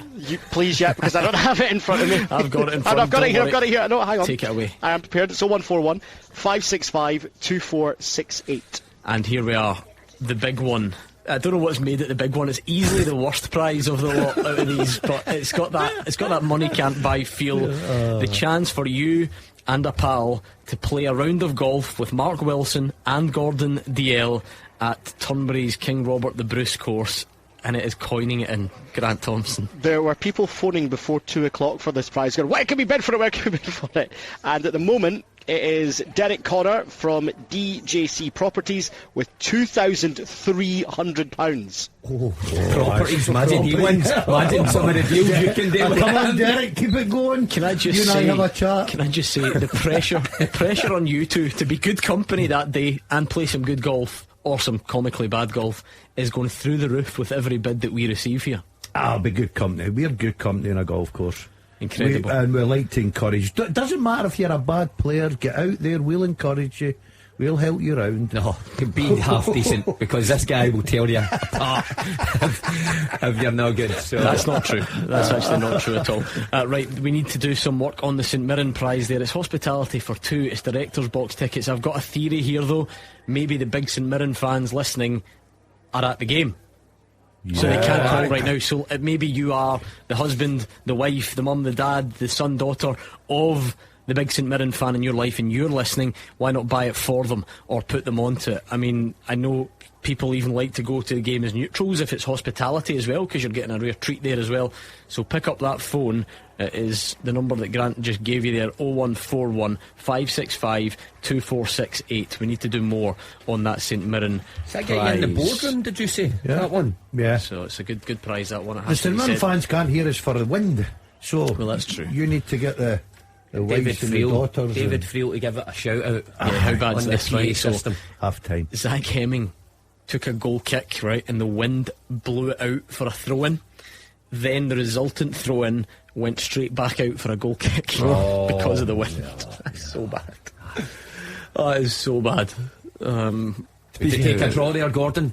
Right away? Yeah, I would. Would you? Yeah, at some point, no. But the only thing is the next 2 fixtures, Rangers and Aberdeen away. But Rangers at home, obviously. It's next Sunday, and then Aberdeen away. So yeah, you need to win somewhere. Let me put Celtic's situation at the moment into perspective. If this scoreline ends up the result, if Rangers win their 2 games in hand, Rangers are top of the league. That's the one, isn't it? Yep, this is the result that would do it. I mean, there is a long way to go, but no real signs of a Celtic fight back yet. I think Louis Palmer kind of dragged a shot wide. That was about it. This is the extent of the problem that Celtic have, and as I said earlier, and I use the word advisedly, they're sleepwalking. You know, the fans are, can see it for themselves now, I think. But the performances of late, the points dropped, I can put it no more starkly. If this scoreline at present is the end result of the match, if Rangers win their 2 games in hand, they are top of the league before they go to Celtic Park on the 30th of December. If Rangers top of the league a few weeks ago, and they went to Tawdry and Drew. They won't play the games in hand before then, though, will they? Hibs are in January. They won't play them before that. I know, like, symbolically it's the opportunity, but they've got St Johnstone, I think, midweek, and then that Hibs game comes at the end of January when come back for the winter break. Put it this way then, they can go to Celtic Park on the 30th of December as things stand at the moment and go top of the league with the chance. Absolutely. Ball is in the Hibs net, chalked off for offside. Going to have a look on the old VAR, so we'll take a breath there and find out what the outcome is in the near future. Hopefully a fairly quick one. So it was a Liam Gordon header, but we think Kucheravi got the final touch, and then he might have been offside, so maybe a let off for Hibs. Craig Levein will be hoping that is not the case, of course. Can you imagine the dog's abuse that Craig Levein's getting from the Hibs supporters? And Nick Montgomery is saying to him, what's this all about? And he said, well, he used to be the manager of Hearts, and then they beat Hibs, and he said that was the natural order of events in Edinburgh. It is offside in the end, so there we go. It is as you were. Fraser's right though about Craig Levein. Seems to be a tamer this time around in management. I think so. Yeah, I've mellowed. I used to be angry head at times. Did you? A rant on rave or on the touchline? Sometimes I'd have a go, yeah, but now I'm more Now you just Now you just spill coffee all over the desk. Yeah, but I don't let it worry me. I just feel that somewhere along the line everybody makes a mistake and it's how you react. Did you know that video? Sure. The video of you spilling the coffee has been viewed hundreds and hundreds and hundreds of thousands of times. That is incredible, because do you know what's even worse about it? Have you seen the video back? No. Right, because you might want to watch it. Because there's some, how do I put this on a family show, there are some fairly serious allegations flying your way about what you were doing with your hand under the desk before you spilled your coffee. Oh, you weren't doing that again, were you? You've got some explaining to do. Hold that thought though. Sorry about that. Goal flashes with M&D Green Pharmacy. Celtic 0, Hearts 2, and it's a stunning free kick from Stephen Kingsley. You know he's got that in his locker. It is an absolute screamer, and unless Celtic get their act together very quickly, we have quite a story on our hands. Hugh Keevins. This is a shocker from Celtic on top of a shocker at Rugby Park last weekend. They are throwing the league away. They will now, I think, fail to win this game, and that will be yet more points dropped to Hearts on a day when Hearts have 3 key players unable to play. They are simply in deep trouble, and when we go to Gabriel at half time, you're going to find out what trouble sounds like at Celtic Park, because this is a disgraceful. It's a long way back, Hugh, that's what it is. And the fact that then this is, Gordon, obviously there's different ways of conceding. Celtic can't do much about this in the sense that it's a stunning goal from Stephen Kingsley, but Hugh's right, the overall situation is not a good one. Yeah, I don't think anyone's seen this coming. Obviously Hearts have went there, well organised, 2 set plays, 2 terrific goals.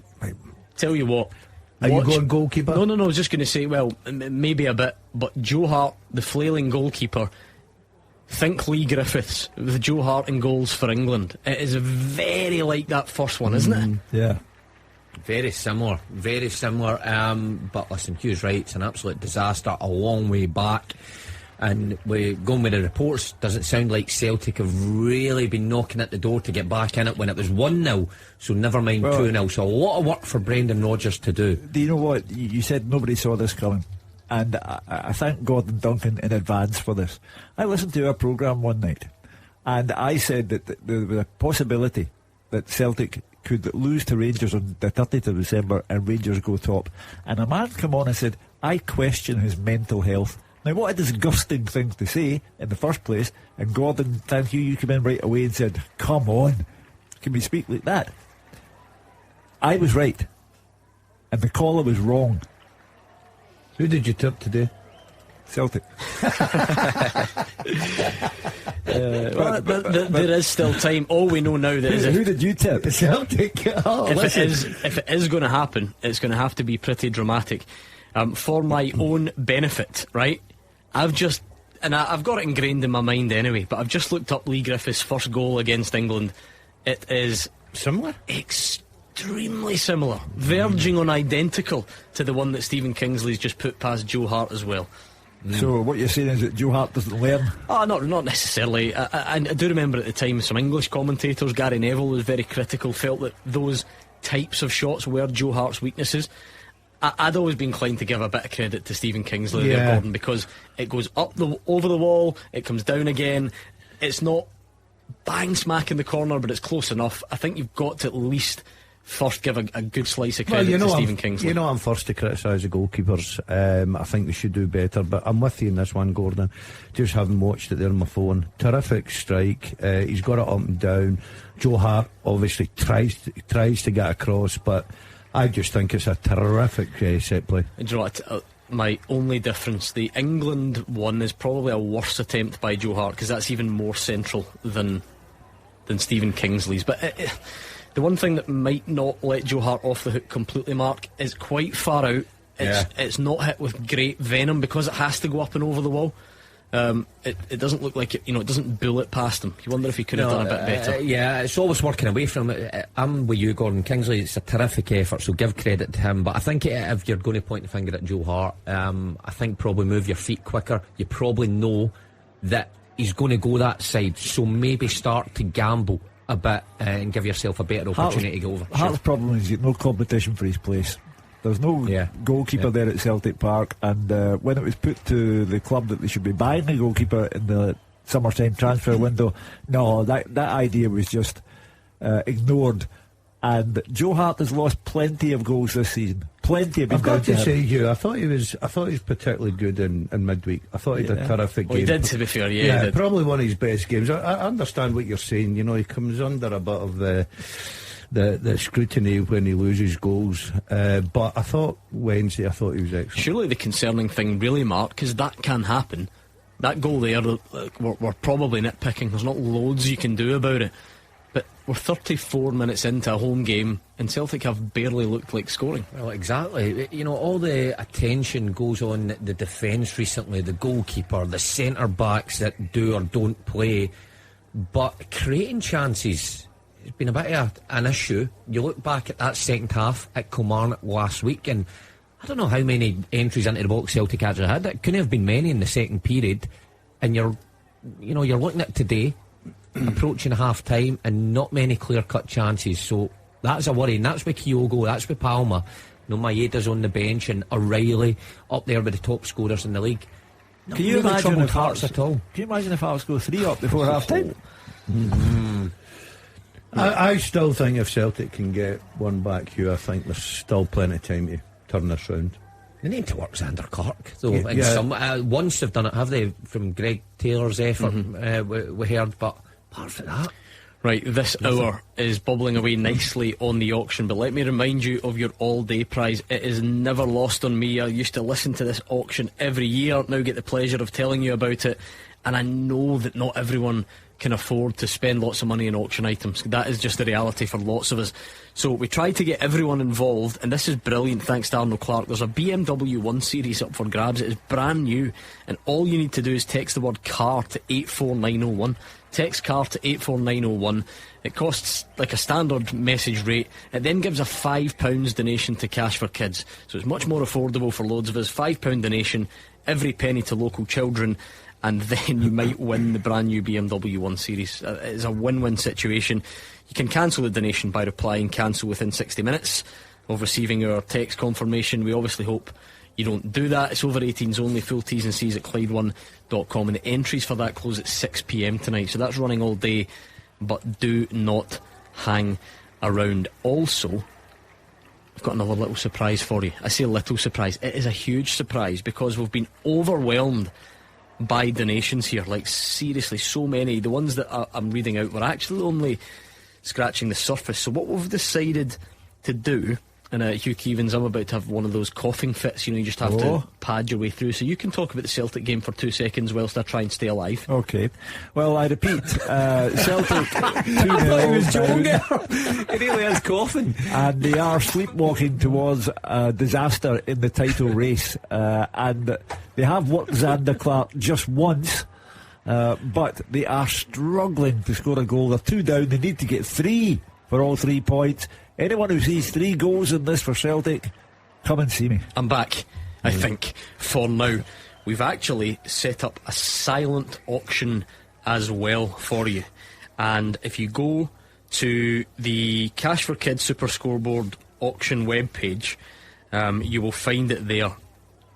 There's some brilliant prizes on this. It's not like we've just hidden away prizes that we don't think are worthy of being read.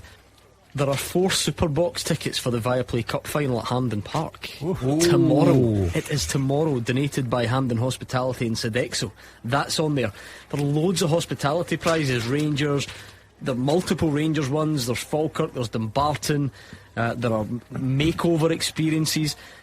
Talk about maybe, arguably, best player in Scotland at the moment, Matt O'Reilly. There's a signed Celtic top there. There's another signed Scotland shirt. There's a brilliant horse racing prize. There's a Wayne Rooney prize. There's a Jack Butland prize. There's a Mike Tyson prize.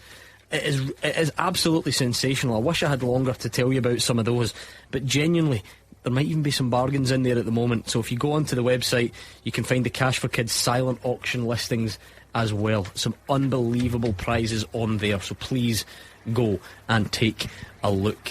Inverness won, Arbroath won. Billy Mackay, that experienced goal getter, with the equaliser for Duncan Ferguson's side.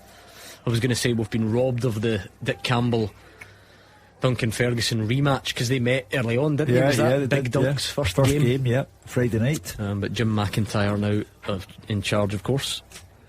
Well, it's a big one for Arbroath because were they to get something out of that match, they could go off the bottom of the table. If they get a win, they go above Queen's Park. Queen's Park go bottom. How about that for your director of football away to Ajax and your manager binned, and you go bottom in the same week? That's got to be one of the weirdest moves in football. Finally, Mark, a decent chance for Celtic. That's as good as it's getting, that we're at decent chance stage. But it was Louis Palma, Kyogo in, down the right, cuts it across, and good defending to stop the goal just about a yard out at the far post. So Celtic's best opening so far. Well, they need more of that, more clear-cut chances, because it's just not been the case for the majority of this first half. It's been a weird old season for Stephen Naismith, though. Under pressure, then he manages to string a few wins together, gets manager of the month. Those wins, okay, were only 1-0 wins, and then a defeat at Pittodrie when they probably should have won that last week, and now 2 up at Celtic Park. Even in his wildest imaginings, Stevie Naismith didn't think he'd be 2 up at Celtic Park in the first half, I guarantee you. And the thing is, Gordon, it's been a really effective performance so far. I'll try and word this so it doesn't sound like I'm taking anything away from Hearts, because I'm not. Celtic have been blunt, but at the same time, Hearts have not had to create loads. It's two set pieces, a corner, Celtic's Achilles heel, and a wonderful free kick. So they've picked their moments and they've executed them really well. Yeah, you're right there. It's all about moments, all about timing. They've got that belief now, that 2 goals, because you're looking thinking, has Celtic got 3 goals in them? I still think if they can get a quick reply before maybe half time, they'll get the opportunity. Hearts will just sit in there, they'll hit in the counter, they'll try and pick Celtic off, but it's up to Celtic to create. I watched them, I thought the result in midweek was a very good result, and the reason why, I thought Feyenoord at times play some lovely football. I really did. I thought some of their passing and movement was brilliant. For Celtic to grind out a good 2-1 victory against them was a terrific result, but they're up against it here. This looks like, sounds like probably the Kilmarnock performance. Not sharp enough, not creating enough, not putting pressure on Xander Clark's goal, but they'll need a reply very soon, or this game will slip away from them. Rodgers make changes at half time. See Dyson, Maeda perhaps. Yeah, maybe. Guaranteed Turnbull will be your first man off. Absolutely. Well, Turnbull's the only take Mikey Johnson off. Turnbull, Mikey Johnson has done the square root of hee-haw, and Turnbull at least was the player who worked Xander Clark with a decent shot, good save from Xander Clark. Maeda was described as the instigator of everything for Celtic by Brendan Rodgers when the Japanese internationals had to go out because of injury. Maeda would be the first choice to get on the park to see if he can lead the salvage operation, but right now they're running into cul-de-sacs, they're going nowhere. And it's Mark, to state the obvious, it's a 2-goal cushion for Hearts, so actually they probably could think about starting to protect things. We're nearly at half time. We talk about teams go there at 0-0 and try and sit in for the full day. Hearts are 2-0 up. Exactly. About to get into the second half. And listen, those Hearts players will be a lot more relaxed now, which makes for a very difficult and dangerous opponent to play against. Players maybe make those passes that they wouldn't usually if it was 0-0, and all of a sudden you find yourself even further behind. So Celtic just have to be careful, just not to overcommit. And now what, we got 4 or 5 minutes to go to half time. Hugh's right, if I had to go to 3 before half time, then there'd be people leaving. Right, before we get to the half time reports, let's go back to the auction room. Grant Thompson, there are 2 signed Scotland tops. It's from the Georgia game and the France game. They are the real deal. They've got pretty much the full squad on there, the squad that's going to the Euros. That must be doing good business. It's doing okay, but I feel it probably could do better, actually. So the ones at the moment, it's Chris Kirkwood, £1,500 is the top bid on that. Yeah, and we do appreciate it, Chris. Thank you very much. It is 2, though. It's 2 signed tops. It's 2 from the team that are going to the Euros. 750 each then would be the way to break it down, which is lovely and generous. But Grant's right, I think we can do a bit more. I'm also a bit worried, Grant, because this is an absolute bargain. It is for 4 people. To remind you, it's 4 people who are going to the Tunnel Club Premier Suite at the Etihad. It's one of the finest experiences, I'm sure, down at the WSL. It's the Manchester City women against Man United women, so it's the Manchester derby. And even over and above that, just the hospitality is stunning. And you've got an overnight stay at the Moxie in Manchester as well. And it's 4 people, Grant. We need to do more on that one. And well, the package here includes a 5-course fine dining meal. You get your drinks included as well. Now, it's sitting at £400 at the moment. I'm pretty sure I could drink £400 worth of that. Martin Aitken has got the top bid at the moment, but I think we can do a bit more on that as well. And actually, just heard there from a lot we had earlier on. Do you remember the Celtic prize, the Celtic St Mirren hospitality? Stuart Shaw got the winning bid there, and he's a Rangers fan. There you go. That's hospitality. That's what it does. And no matter what Grant says, please drink responsibly. But it is a bit of a game changer. That drinks are included in that hospitality. It's 4 people, the 5-course meal, the drinks, and the overnight stay. I don't even know if you need to be a football fan to find good value in that price.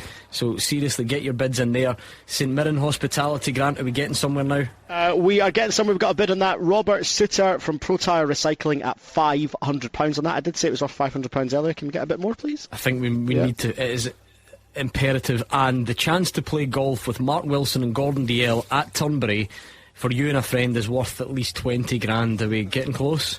Not close to 20 grand. We have got a good bid on, though. Derek Connor from DJC Properties, £2,300 at the moment. I think that was the same as earlier, so we've not had any bids on that in a wee while. So maybe we could get a wee push for that. Right, come on. That's the point. No more bids. Give me the sales pitch. Let's try and drum up some interest them for you two.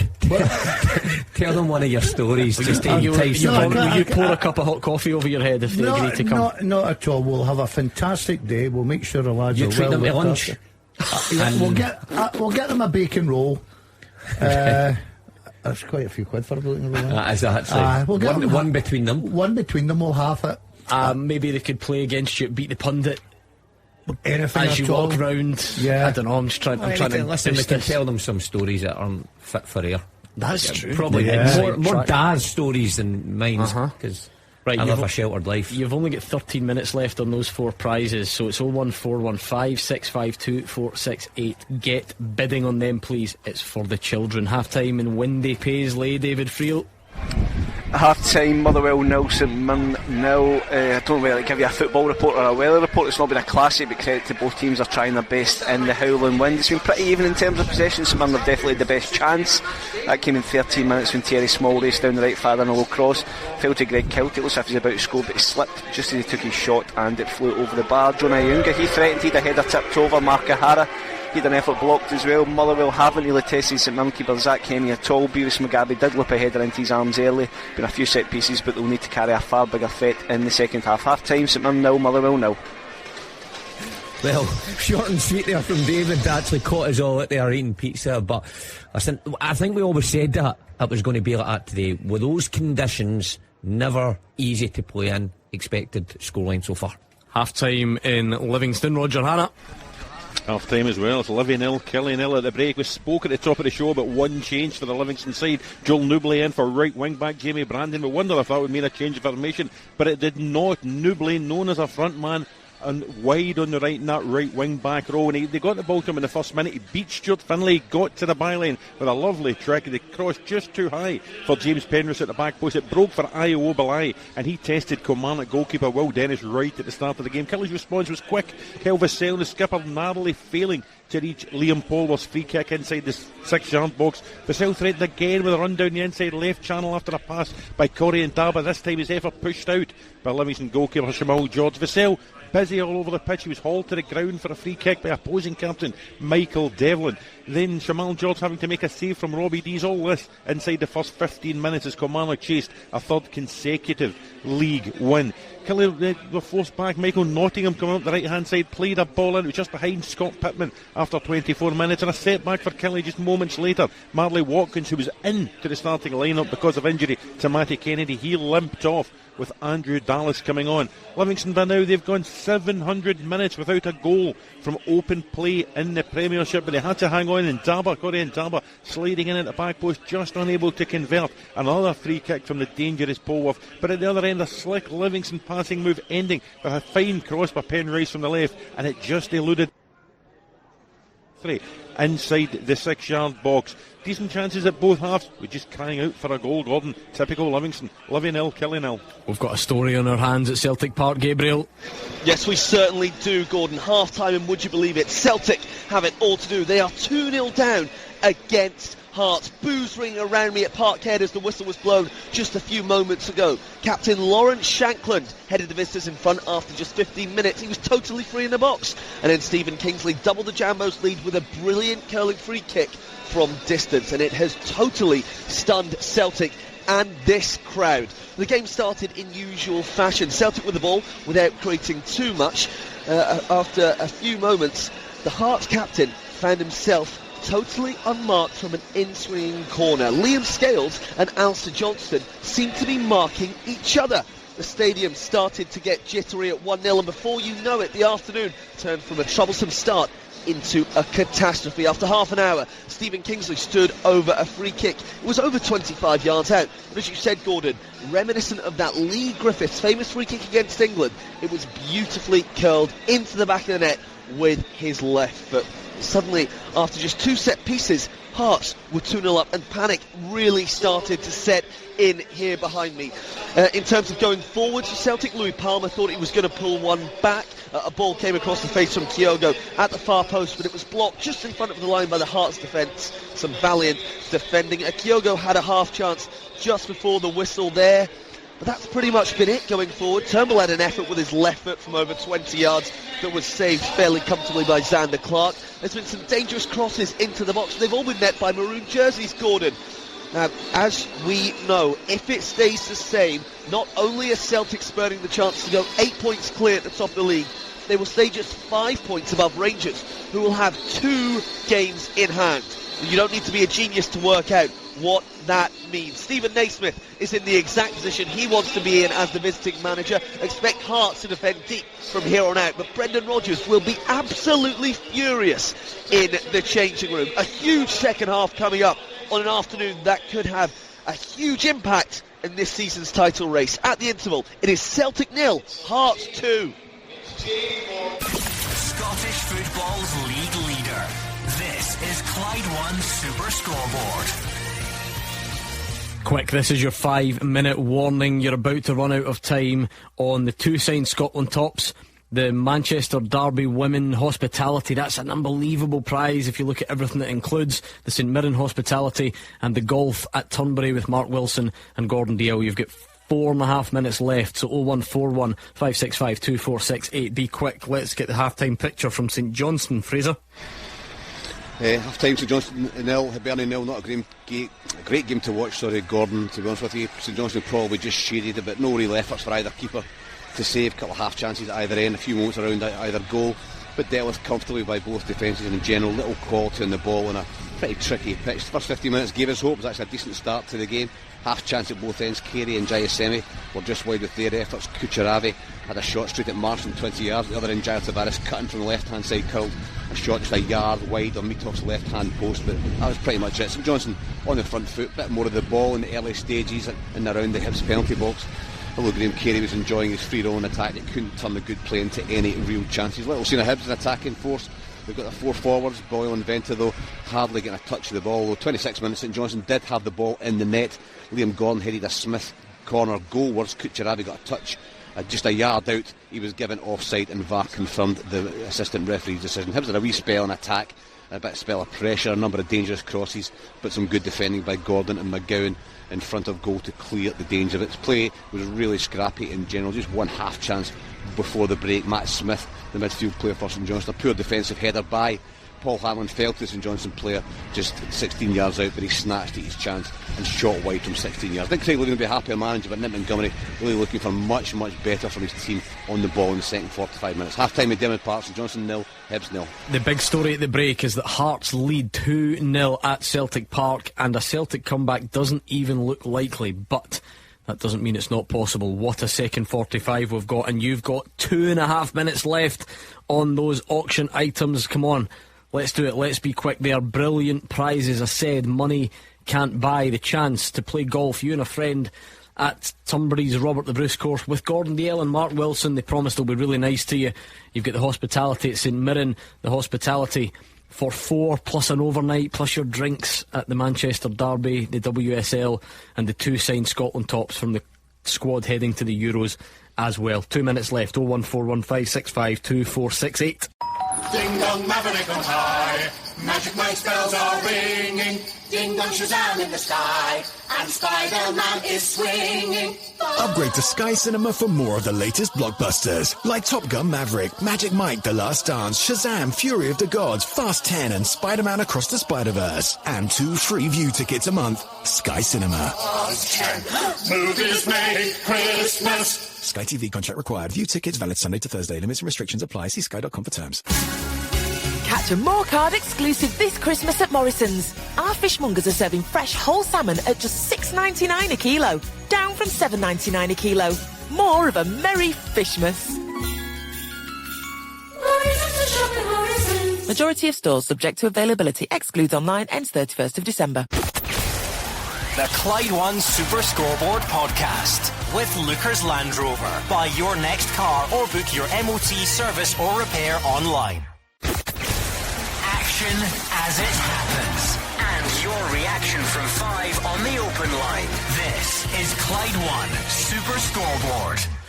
What a day on and off the pitch. The Cash for Kids sports auction. The lines are closed for the 3 to 4 o'clock lots. So thank you very much for your kind bids there. But the big story on the pitch, Gabriel, is at Celtic Park. Any changes at the break? Not sure yet, Gordon. Brendan Rodgers was telling his substitutes to warm up rather furiously in the final 15 minutes of that half once they were 2-0 down. Can't see any signs of a change yet, and the two teams are still in their changing rooms, so not sure, but it's going to have to be so much better from Celtic, Gordon. They're struggling to create chances. Not that Hearts have had to create many of themselves, scoring from 2 set pieces, but Hearts look well set enough in their defensive shape, happy to just clear the ball, and it's always been a maroon jersey first to any dangerous ball in the box. So Celtic have got to do something in the second 45 if they want to get anything out of this game. Yeah, I mean, purely for time constraints, Hugh, I don't think we can debate Celtic's recruitment too much right now. But it will feed into this. OK, make changes, but who are you turning to? Who's saving your day here? Maybe will come on and make a difference. Yeah. Celtic fans will be pleased to see Maeda back. James Forrest's got a great CV at the club, but there's not loads there that would excite the Celtic fans. No, you get Maeda on, you get on. And I'll summarise the summer intake of new signings, of which there were 10 at Celtic Park. In the starting 11 today, you had Palmer. And on the bench you have Kwon, who is a second division player from South Korea, and Paulo Bernardo, who is only on loan at the club. A shambles, and crisis beckons for Celtic. Who's coming on, Gabriel? 3 changes for Celtic. Anthony Ralston coming on at right back for Alistair Johnstone. It will be O on as well as Dyson Maeda making his return after 6 weeks out. Kyogo's still on the park, just checking who it will be for. Yep, so it's Turnbull off along with Mikey Johnston. So Turnbull, Mikey Johnston and right back Alistair Johnstone all off. O, Maeda and Tony Ralston on. So it looks like a very attacking team for Celtic. Could be 4-4-2 with just Callum McGregor and O'Reilly in the middle of the park. O and Kyogo up top with Palmer and Maeda on the wings. Brendan Rodgers has rolled the dice. 3 changes at half-time for Celtic. They are 2-0 down against Hearts, and the second half is underway. And now a word from our podcast sponsor, Lookers Motor Group. They've got Jaguar, Land Rover and Volvo showrooms across Glasgow and the West, so you can find the new or used approved car that's right for you. The Land Rover showrooms can be found in Motherwell, Darnley and the north of Glasgow, with their Jaguar and Volvo showroom found in Hillington. And right now at lookers.co.uk you can browse and shop 24/7, value your part exchange, order and take delivery from the comfort of your own home. Every approved used Jaguar, Land Rover or Volvo comes with a minimum of 12 months warranty, roadside assistance, MOT test warranty, an independent mileage and service history check, software updates and lots more. Check out lookers.co.uk to get your new or used approved Land Rover, Jaguar or Volvo today. Now back to the podcast. It's time to raise a glass at Morrison's. Buy 6 or more bottles of wine and champagne and save 25% with over 300 to choose from. More popping open the fizz. Morrison's to shop at Morrison's. Majority of stores subject to availability. Exclude Scotland selected bottles. Exclusions apply. See in-store and online for details. Max purchase applies. Ends 12th of December. Please drink responsibly. Make me a winner. Make me a winner. Your chance to win life-changing amounts of cash every weekday until Christmas. Enter at winhappy.me/win-cash. It'll just be home improvement, a lovely Christmas. I've got 2 boys. It's quite life-changing for us, really. Terms and conditions apply. UK residents over 18 only. Competition ends 22nd of December 2023. Oh my God, thank you so much. Enter for your chance to win life-changing cash every weekday at winhappy.me/win-cash. Clyde One Super Scoreboard Goal Flashes with M&D Green Pharmacy. Get your prescription delivered straight to your door free of charge. It is a huge second half coming up at Celtic Park. Mark Wilson. Yeah, in terms of the title race, it certainly is, because Celtic for the last 3 weeks have been way off it.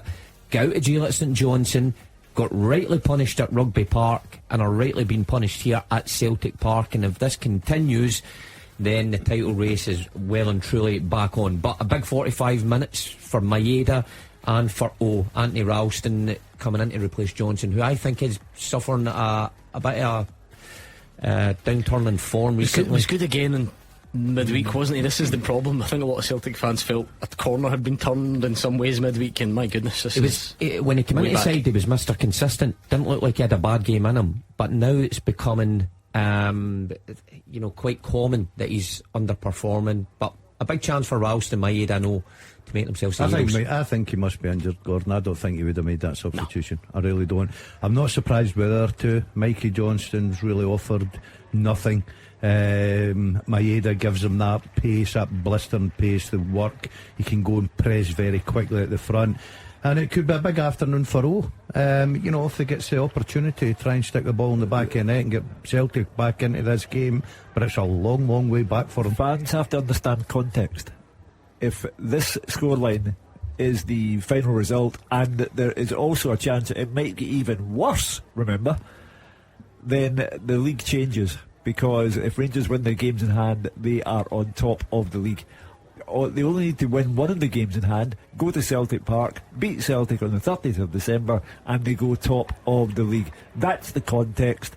Celtic have to find 3 goals from somewhere, and if they do, it's borderline miraculous. Chance for Celtic already. Palma dinking the ball over the top to Kyogo, but didn't really connect with the volley, and it goes wide. Already looking a bit sharper, but that maybe isn't saying much. Because, by the way, Celtic had loads of the ball in the first half, but you can expect that. That's the minimum requirement. They didn't really do anything with it and conceded twice. Let's get back to this, because there are big developments off the field today as well. Clyde One's Cash for Kids Sports Auction. Right, let's get a full new batch of prizes up and running, but only after we recap what was won between 3 and 4 o'clock. Grant Thompson is in the auction room. Grant, give us the latest there then. The first prize, lot 5, was the 2 signed Scotland tops from the Georgia and France games. How did it go? Yeah, as you said, they're going to go down in history. Those from the winning team, the Euro team. Teresa Taylor got them for £1,750. So well done, Teresa, and thank you for your money. Thank you so much. I was a bit worried about the next one, Grant, because I don't think we were realising just how good it was, because it's a 5-course meal, drinks, hospitality, Man City women, Man United women, table for 4 in the Tunnel Club, and an overnight for 4, but we got there in the end, didn't we? We got it a bit wrong as well. It wasn't just an overnight, it's a 2-night stay in Manchester. So the night before and the night of the game as well, 23rd, 24th of January. We got a good price for it. Alan Finney, £1,500. So thank you, Alan. Well, dare I say, I think Alan's got himself a bargain, actually. Definitely got a bargain. We found out about it. We've got a penalty to St Mirren, which I'll tell you about in just a second. What about the St Mirren hospitality right on cue? Right on cue, Stuart Hartness from Hartness Jewellers, £750. So good wee day out for Stuart, and every Tuesday to take to that as well. Good, I like that. And last but not least, the chance to play golf with Mark Wilson and Gordon Dalziel at Turnberry's Robert the Bruce course. Who won that one? Well, it was Derek Connor from DJC Properties, £2,300. Well done, Derek. You are going with Mark and Gordon for some great banter. Brilliant. You must be happy with that, you two. Yeah, I'm delighted with that. You must be happy. I'll make that lad's day a fantastic day. Thank you for your real Thank you for your generosity, giving up your time, being willing to go and play golf. It's never a bother for us. Hold on a minute. He's not said that if he's a 1 ball or a 2 ball. Well, I think it'll be 2. But if he's on his own, I'll be there, right? I'll make up the numbers, Derek, not a problem. I'm going to tell you more about the next set of auction items, but a big moment in the Scottish Premiership. He's had a lot of criticism recently, but saving penalties hasn't been a problem. Liam Kelly has saved that spot kick from Mark O'Hara, the former Motherwell midfielder, St Mirren captain.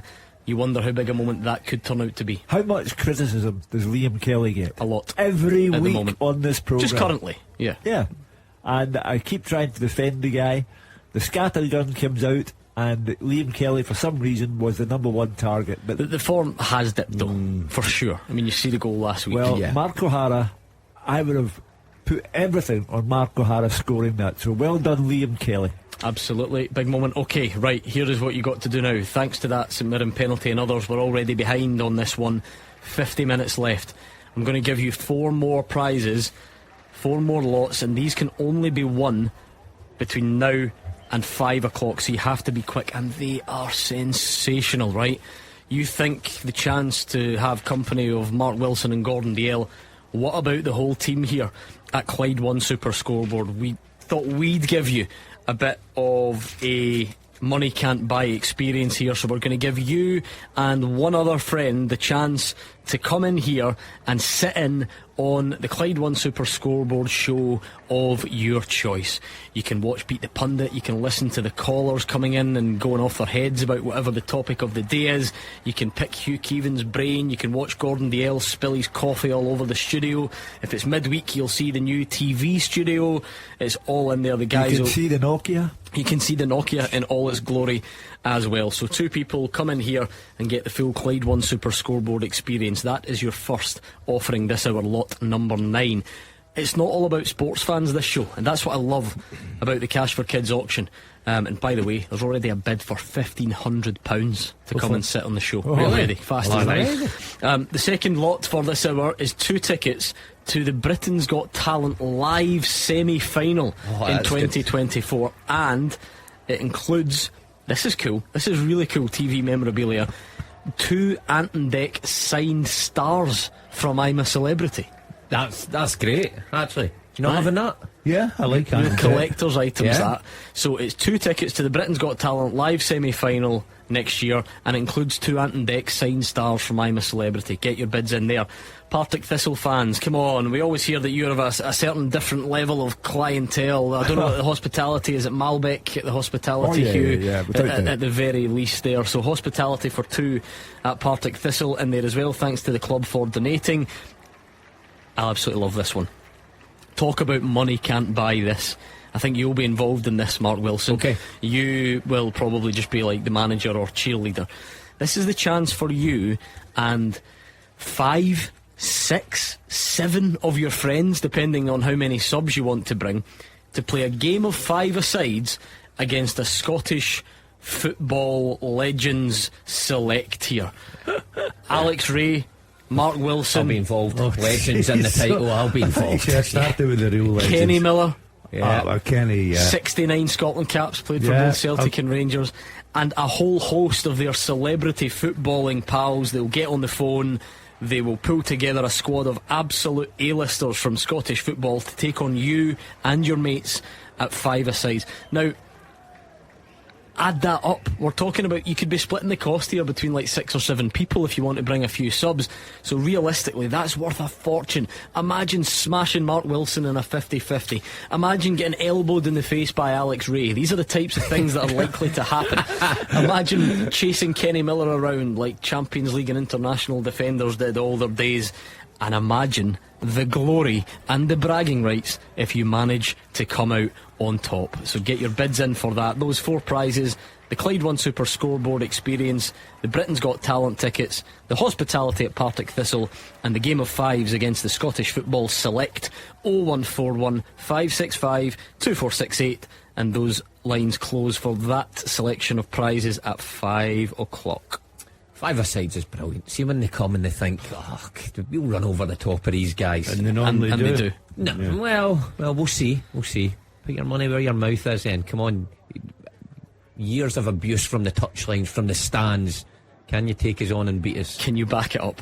Can you back up? We'll see. Let's do it. Get your bids in. I'll bring my Masters medal as well if you want, just so you can get a real taste of success. Do you know who won't be included in the team? Marvin Bartley, because Queen of the South have been pegged back. Queen of the South won, Edinburgh City won. Did Edinburgh City not have some kind of personnel crisis today? They haven't paid some of their players, but I think some, looking at the team today compared to last week, some are back, but some have left the club. I think so. Danny Handling, he left the club, didn't he? I'm sure I saw that. Went to Brecon, I'm sure it was. I'm sure Fraser would know more, albeit some of that may be confidential, but he can keep me up to speed. Maeda's first involvement is to go into the book.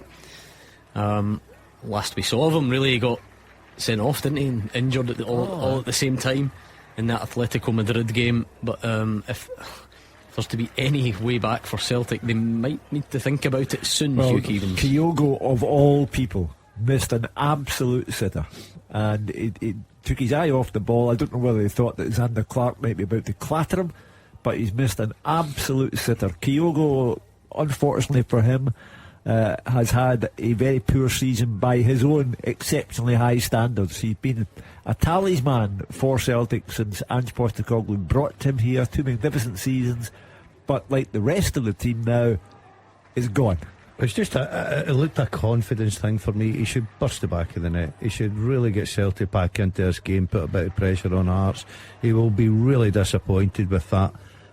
He's been brilliant for Celtic, but today when they need him, he really should put that ball in the back of the net. See, if you're looking for the one moment, the one thing that just sums up how bad it is at Celtic Park today, Santa Claus got booed onto the pitch at half time. Oh, poor Santa. That's when you know it's gone wrong. It's a tough month for the big guy as well. He doesn't need that. Guy's rushed off his feet, freezing cold, has to put up with Mrs. Claus and Rudolph and everyone else causing drama, and he's been booed onto the pitch. You can't boo Daddy Claus. Incredible, eh? Well, that's ridiculous. If he hangs around to full time, he'll be fine, because they'll get many other targets before they get to Santa Claus. His beard is black, he'll suit in his sack, and he's been booed Did off he at have a big Celtic sack? Park. I don't know. I just wish you hadn't asked that.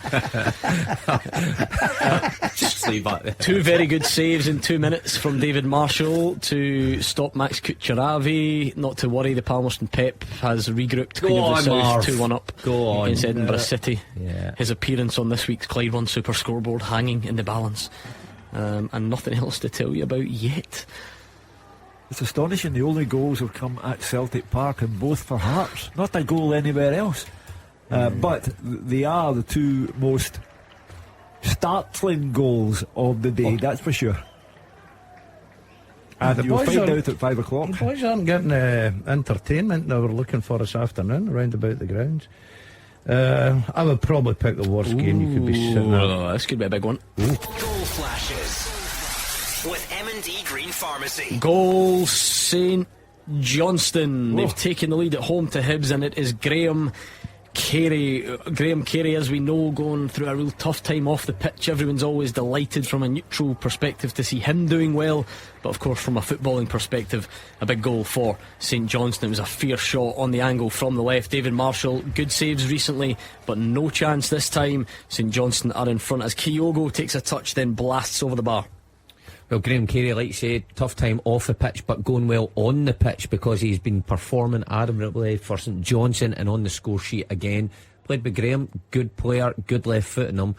And if that stays like that, what a result that would be for Craig Levein, because Hibs going well at the minute, scoring plenty goals, but St Johnstone just goes to show you change your manager, you just get different personnel, different style of play. I'm delighted. I'm delighted for Craig Levein, because you could have probably thrown the tag, dinosaur, he's been out the game. He's come in there, he's got bags of experience, the boys have touched on it, he's a lot calmer now, he's going about his business very quietly, and so far he's got St Johnstone. They've been terrific since he came in, you've got to say, and it could be bad news for Motherwell if it stays like that, because they would then drop into 11th. I have to say, when he was appointed, I thought, that's an odd one, because he's had a media career for 4 years, and I thought he was just entrenched in his ways, but he has rekindled the enthusiasm for the managerial role. And so far, an big excellent goal job in the Championship. Dundee United 0, Wraith Rovers 1. Dylan Easton, for some people, the best player in the Championship, maybe one of them. He's certainly having a great season. Your old club flying. They're doing brilliant. And on top of that, the reports I'm getting, unfortunately I've not made it up to Kirkcaldy lately, the reports I'm getting is they're playing some really entertaining football.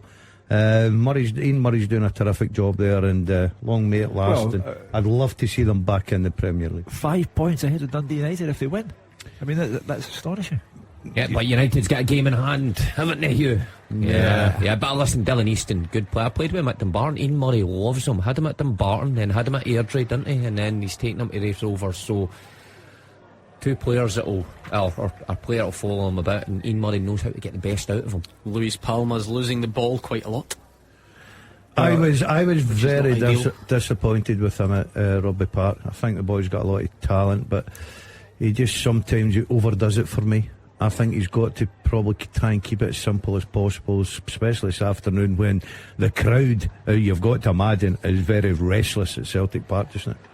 Not an easy environment to play in when you're 2 down. Callum McGregor is driving the team forward. I think we saw a bit of that, didn't we, on midweek? He got praised a lot for that. But obviously can't do it all himself. He's trying at the moment. Well, I had to do it at McDermott Park. That was a real changing point. I know Brendan Rodgers made the changes at half time in that game, but it really was Callum McGregor who was pulling his side along with him. And he's got another 40 odd minutes to do it. Again, here we have to introduce context. This is a Hearts team who have lost their last 10 games to Celtic, and who were minus Alec Lowry, Boyce, and Mikey Devlin.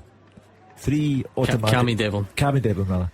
I don't think they're all automatic anymore, such as the kind of squad nature of it. I take your point, they'd rather have them, but I don't think it's like, it's not like Shankland and the goalkeeper being missing or I whatever. do understand, but to have this at Celtic Park, to be 2 down at Celtic Park, and for that to be pivotal in terms of the Championship race. And there's no point in criticising it too much right now, in case it works and then you're left with egg on your face.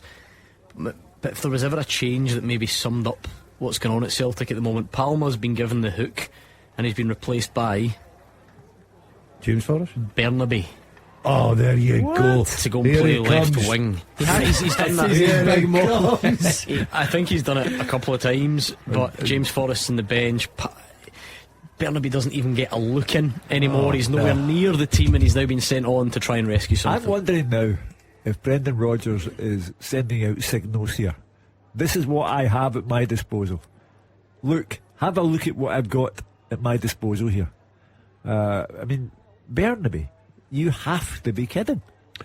Good left foot, gets up and down. You watch the difference in Celtic in the next struggles with time though. Like as I said, it's Christmas, everybody makes mistakes. I'm delighted to see the lad on. He'll probably pop up with a goal or an assist. We'll see. Did some of that coffee go on you? Tell you what, by the way, Shankland's doing alright today, but he was cutting about the fort last night. I was at the fort and some guy just come up to me in boots and says, footballers everywhere. And I went, alright, okay. And he went, Shankland's next door. Well, I had nothing to say to that. What next door? What shop was he in? Well, what was next door? Where was I? I was in Boots, so... See, Boots is so big, it's hard to remember what's next door. H&M maybe? Maybe. At the fort. Other shops are available. Is that the one in there, mate? Don't want to go to the fort on a Friday night before Christmas. Oh, no. I've never seen so many my people Christmas in my life. shopping's done. 3 vouchers, bang. There you go. Tactical genius that you are. Fight amongst them. What's Bernaby on to do? Well, he's just playing in Palma's position, isn't he? That's it, really, in a nutshell. Not to say that it will work, but that's kind of the change that's been made. If you're looking at that sort of change, surely you're looking at James Forrest. It's an odd one. Experience. It's an odd one. Yeah, I think Hugh may have a point. I think Brendan Rodgers may just be saying to his board, this is what I've got at my disposal here, and this is what I'm putting on the pitch. Because we don't seem to... We're not hearing that Xander Clark's the most busiest goalkeeper in Glasgow this afternoon, so Things ain't going particularly well at Celtic Park. Let's get an update from our auction room with Grant Thompson. We've got 4 fantastic lots available from now until 5 o'clock, Grant, and we need to do some work on them. It is going quite well so far. The Clyde One Super Scoreboard experience, you can come and sit in on a show of your choice. How's that looking? I'm just loading it up at the moment. The screen taking me a minute to load in front of me. So the Clyde One to come in and sit in on Super Scoreboard at the... Oh, he's cut off in his prime. He's gone. We'll get him back. Okay. I think I can tell you that it's sitting at £1,500. And thanks to Gary Thompson for sending that one in. We've got an anonymous one for the Partick Thistle Hospitality, which is fine. It's sitting at £500. Fine, anonymous at the moment. Now, the chance to play the Scottish Football Old Crocs Select, Mark Wilson, Alex Ray, Kenny Miller, and the likes. I mean, who are the types of guys you usually play fives with, Mark? We can't obviously promise who'll be available on any given day. McFadden's usually there, Chris Boyd usually plays, McCoy's, some names in there. Andy McLaren, Simon Donnelly's kicking about a lot as well. So it's a selection of whoever's available on the day, but we'll win. An anonymous one at £1,750 for that, which is really good. I do appreciate that, Mr. Anonymous, Mr. or Mrs. Anonymous, but are we dividing that by like 6, 7, 8 people that you're bringing along? I think we can do more. I think we can. And the one that we need to do more on, Grant, is lot number 10. Yeah, lot number 10. We don't have any bids for that at the moment. So that is 2 tickets for Britain's Got Talent Live semi-final, including 2 Anton Dyke signed stars from I'm a Celebrity. Now, the tickets are for 2 people to sit in the studio in the audience, have a photo at the judge's desk. Now, the judges won't be there, but you'll get to sit at the desk, which is pretty cool. And the minimum age is 8 for that.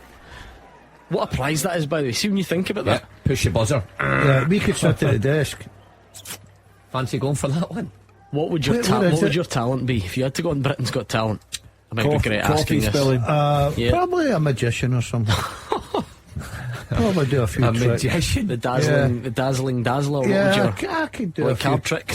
Like play the spoons. You that kind of guy. Yes. When you come on. No, I've done disappearing acts quite often. I'm very natural at those sort of tricks. What would your talent be, Mark Wilson? I'd be throw-ins. A throw triangle. Imagine that. Just go from one end of the stage, throw it, or just run over the other side, throw it back. Decoy runs, just running up and down while somebody else did the main act. What's your made a career out of that, Motherwell? One end of the park to her. I'll take the Britain's throw. Got Talent. Think of some of the blokes come out of that. Get your bid in then. Right, I'll give you £30. No, come on, for the children. What? Take it seriously. Do you know what? I actually think this is right up your street because you like to get out and about. Where is that in London? It's 2 tickets to Britain's Got Talent Live semi-final. You get your picture taken at the desk and all that stuff, and it's 2 signed stars from Anton Dyke. Where is it? It's great. It's an absolutely brilliant prize. What London. Next year. Next year. There we go. He's checking his calendar. Yeah, I like that. Yeah, come on. That's a great prize. And text Leanne, see if she fancies going. If you want no. Here's the thing. Don't tell her because Christmas is just 9 days away. So if anyone's looking for a brilliant prize, why not bid for that one? There are no bids yet. You could get yourself a bargain. Who else is on that judging panel? But we hope we can drive the price up. 0141 565 2468. 0141 565 2468. Get your bids in for that. You've only got another half an hour. Penalty claim for Motherwell. Haven't seen it. Sounds like a stone waller to me though. And just after Blair Spittle missed a big chance for the Steelmen. Slattery goes down under Gogic's challenge, but nothing doing. Well, ironically, Forrest is now on at Celtic Park, but it's not Jamesy. It's Alan who's on there to see if he can put his brother's team into even greater trouble. And Barry Mackay's on as well. So Hearts are really going for this as Celtic stutter, stumble and probably fall. Are we at the stage that, and again, yes, I know how this works, it's an unforgiving world, play it back if the unlikely happens. As things stand, 1 Celtic goal looks not very likely, never mind 3. Yeah, no, you're right. They might get a late consolation, but this is going to go down as a pivotal day in the title race, because I really do think it's a shocking indictment of what's going on at Celtic Park, that the like of Burnaby is on the park doing what precisely, other than getting into trouble with the referee? I repeat, this is the manager sending out signals about the poverty of his squad. Just for the avoidance of doubt, Alan Forrest started and then came off.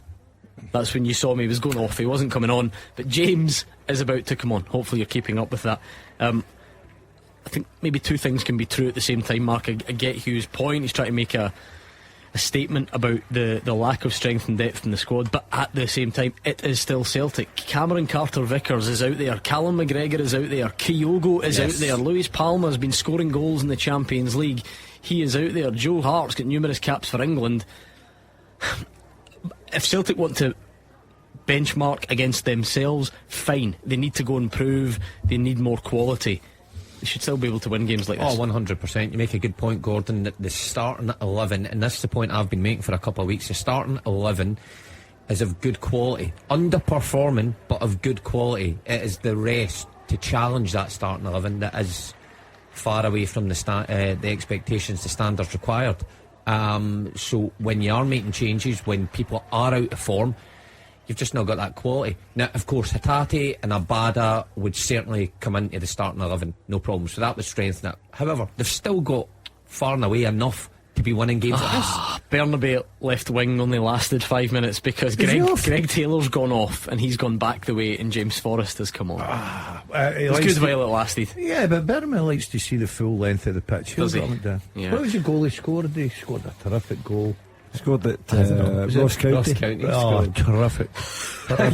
You've hung on to that goal for a long time. You thought that was his big. Here's one that you don't moment. get too often. St Mirren have an indirect free kick in the Motherwell box for obstruction.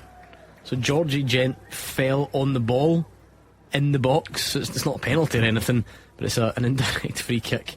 Is everybody on the line? Well, it's a bit wider. Wider. And it's Conor McMenamin's shot that is blocked in the end. You don't see them a lot. When you do, it's usually for the old kind of back pass, isn't it? Yeah. The keeper picks it up, but this is a bit of a different one. Anyway, it doesn't come to anything, and you have to say, Hugh, the Celtic fans will probably be starting to dial the number. We do have 20 minutes left, but it's going to take some turnaround.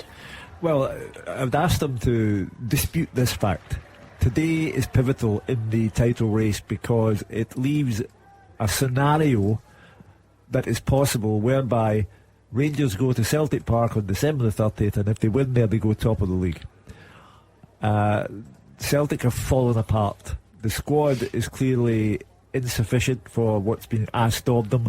The manager is either sending signals up to Peter Lawwell, the chairman, in the director's box, or he has lost his way along with the players, because this is a shambolic performance on top of a shambolic performance at Kilmarnock, and Celtic season is slowly but surely falling apart. Yeah, this feels like a really important moment this afternoon, so get ready to get your calls in. Let me remind you of a couple of things. Yes, we've got the auction lots running from 3 until 4, but don't forget we've got some sensational silent auction prizes as well. We were just overwhelmed by donations, and we really are thankful for them. But what it means is that we've got some really stunning prizes for you to win over there in the silent auction as well. I wish we had longer to run through them all. A Matt O'Reilly signed top, another signed Scotland top. There's 2 different Rangers hospitality packages in there. There's a Todd Cantwell print, there's a Mike Tyson glove there as well, there's a lovely Billy McNeil signed 1967 print. There is so much. There's actually, I mean, do you know how good is this one on the silent auction? You can be a horse racing owner for a day in the 2024 flat racing season. So you get to go along and in the owner's enclosure and all that stuff and everything that goes along with that. And I think you even get a bit of the winnings if the horse wins. Yeah, you can give a bit of advice to the jockey. So that's there in the silent just auction. Hold it up the last furlong and then let him go. Let him go. So know a bit about horse riding. If you go to the Cash for Kids Super Scoreboard auction page, you'll find a link to the silent auction there. And honestly, some brilliant prizes on there. There really is. And don't forget the all-day prize. I'll give this a big push towards the end of the show, but there's a brand new BMW 1 Series, and it'll cost you just over £5. Seriously, don't adjust the radio. You text CAR to 84901. It donates £5 to Cash for Kids plus the cost of a standard network rate message, and you're in the hat for the brand new 1 Series BMW donated by Arnold Clark. So it's over 18s only. T's and C's at Clyde1.com. But a brilliant opportunity for everyone. Even if you can't afford all the big auction prizes, that sounds like one that everyone can get involved in. I have to tell you that Burnaby is having the type of game I would have were I allowed on to the park by Brendan Rodgers. He is having a nightmare. It's always Harcombe on as a sub. Stop it. Oh, Just shut stop up. And again, look, you don't apologise for it. It's just one of those facts. When you're winning games, then people can overlook recruitment failures, but it's another one who costs millions of pounds. Yeah. He looks like someone who made a bid to Cash for Kids to get a game for Celtic. Stop it. And here he is. He's that bad. He'll be playing the Legends game. The park isn't big enough for him to keep the ball in. My goodness. They have collapsed altogether. Yeah, I think, Mark, in some ways it doesn't matter because Celtic lose, it's going to be met with wild criticism anyway. But this doesn't even look like one of those games where, Celtic are knocking at the door and Hearts are hanging on in there, that they're 2-0 up, they're good for it, and Celtic creating very little, loads of the ball, but nothing with it. Yeah, lack of invention, lack of running off the ball to create space for others as well. And look, you can be excused if this was a one-off in this season, and it's an off day. However, it's been coming for a number of weeks now, and Hugh was right to touch on, you follow the Kilmarnock game with us. I know the Champions League game was a decent performance, but domestically, following the Kilmarnock performance with this is a real problem for Brendan Rodgers. If Brendan Rodgers was angry in the first half at St Johnstone, I would hate to see what he's going to be like at full time here. But that's a difficult one for a manager, because how much of it's his fault? Oh, he's got to take your responsibility. You can't constantly say I'm angry at the players because you pick them. The problem he has is that here we have the perfect storm for Celtic. Many people didn't want Brendan back and will now jump on the bandwagon tonight and say he should never have been brought back and he should go now. You've got players like Burnaby proving that they are multi-million-pound duds, and the whole place now is in a shambolic Do you think state. they'd want him out here already? No, I wouldn't. No, but do you think Celtic fans out there would? Without question. Absolutely without question. That's very interesting. Those who didn't want them back in the first place will now say, I told you so. Yeah. I keep saying it, a big end to this game. It doesn't actually have a big end to the game feel yet, because like we said, the kitchen sink isn't coming for Celtic, and Hearts don't look that worried. There is still time to do something, but well, always tried to do something. He's tried to prove that he's the second player to have made a bid to Cash for Kids to get a game for Celtic. He has had a miss by several yards that sums up Celtic's day. Simply not up to the task of playing for Celtic. You do, Mark will tell you get a feeling that during the game you'd be thinking, just blow the whistle, because we ain't going to turn this around. And that's get the feeling at Celtic Park. This was the one that you said, was the one that you said, I can see something in this boy. I can. Yeah. I think he was given the opportunity. I think he works very hard. I think he's still got something to give. I don't think he's the worst, Hugh. Right? I'm not saying he's the answer, but I don't think he's the worst. Well, look, we can't be too up and down at this. 10 days ago he scores a double and a 4-1 win, so that exactly, he's got something to offer. I just think the Celtic, I know this sounds really, they don't look like they're playing with any confidence at all. As I say, I went down to Rugby Park and I watched them very closely, and second half they were dreadful. Kilmarnock ran all over the top of them, and well done to Derek McInnes. One thing you would say, Hugh, is there's unrest. There's never going to be everyone agreeing. It's just one man's example. One man has stood up in front of the press box and started pointing and screaming at the board. Half of the fans are clapping him and half are booing and calling for him to leave. So there's unrest. I think there is a bit of sack the board being sung. Well, that will be the case. As I said to you, this is the Celtic perfect storm. Every now and then it comes up at Celtic Park, and of course there'll be those who object to the board being criticised, but there'll be others who'll be outside the ground in a matter of days, maybe even tonight, with sack the board, and the messages scrawled on about sack the board. This could be a massive goal at the bottom of the league if it goes in. It's a penalty to Livingston. There were actually two claims in quick succession.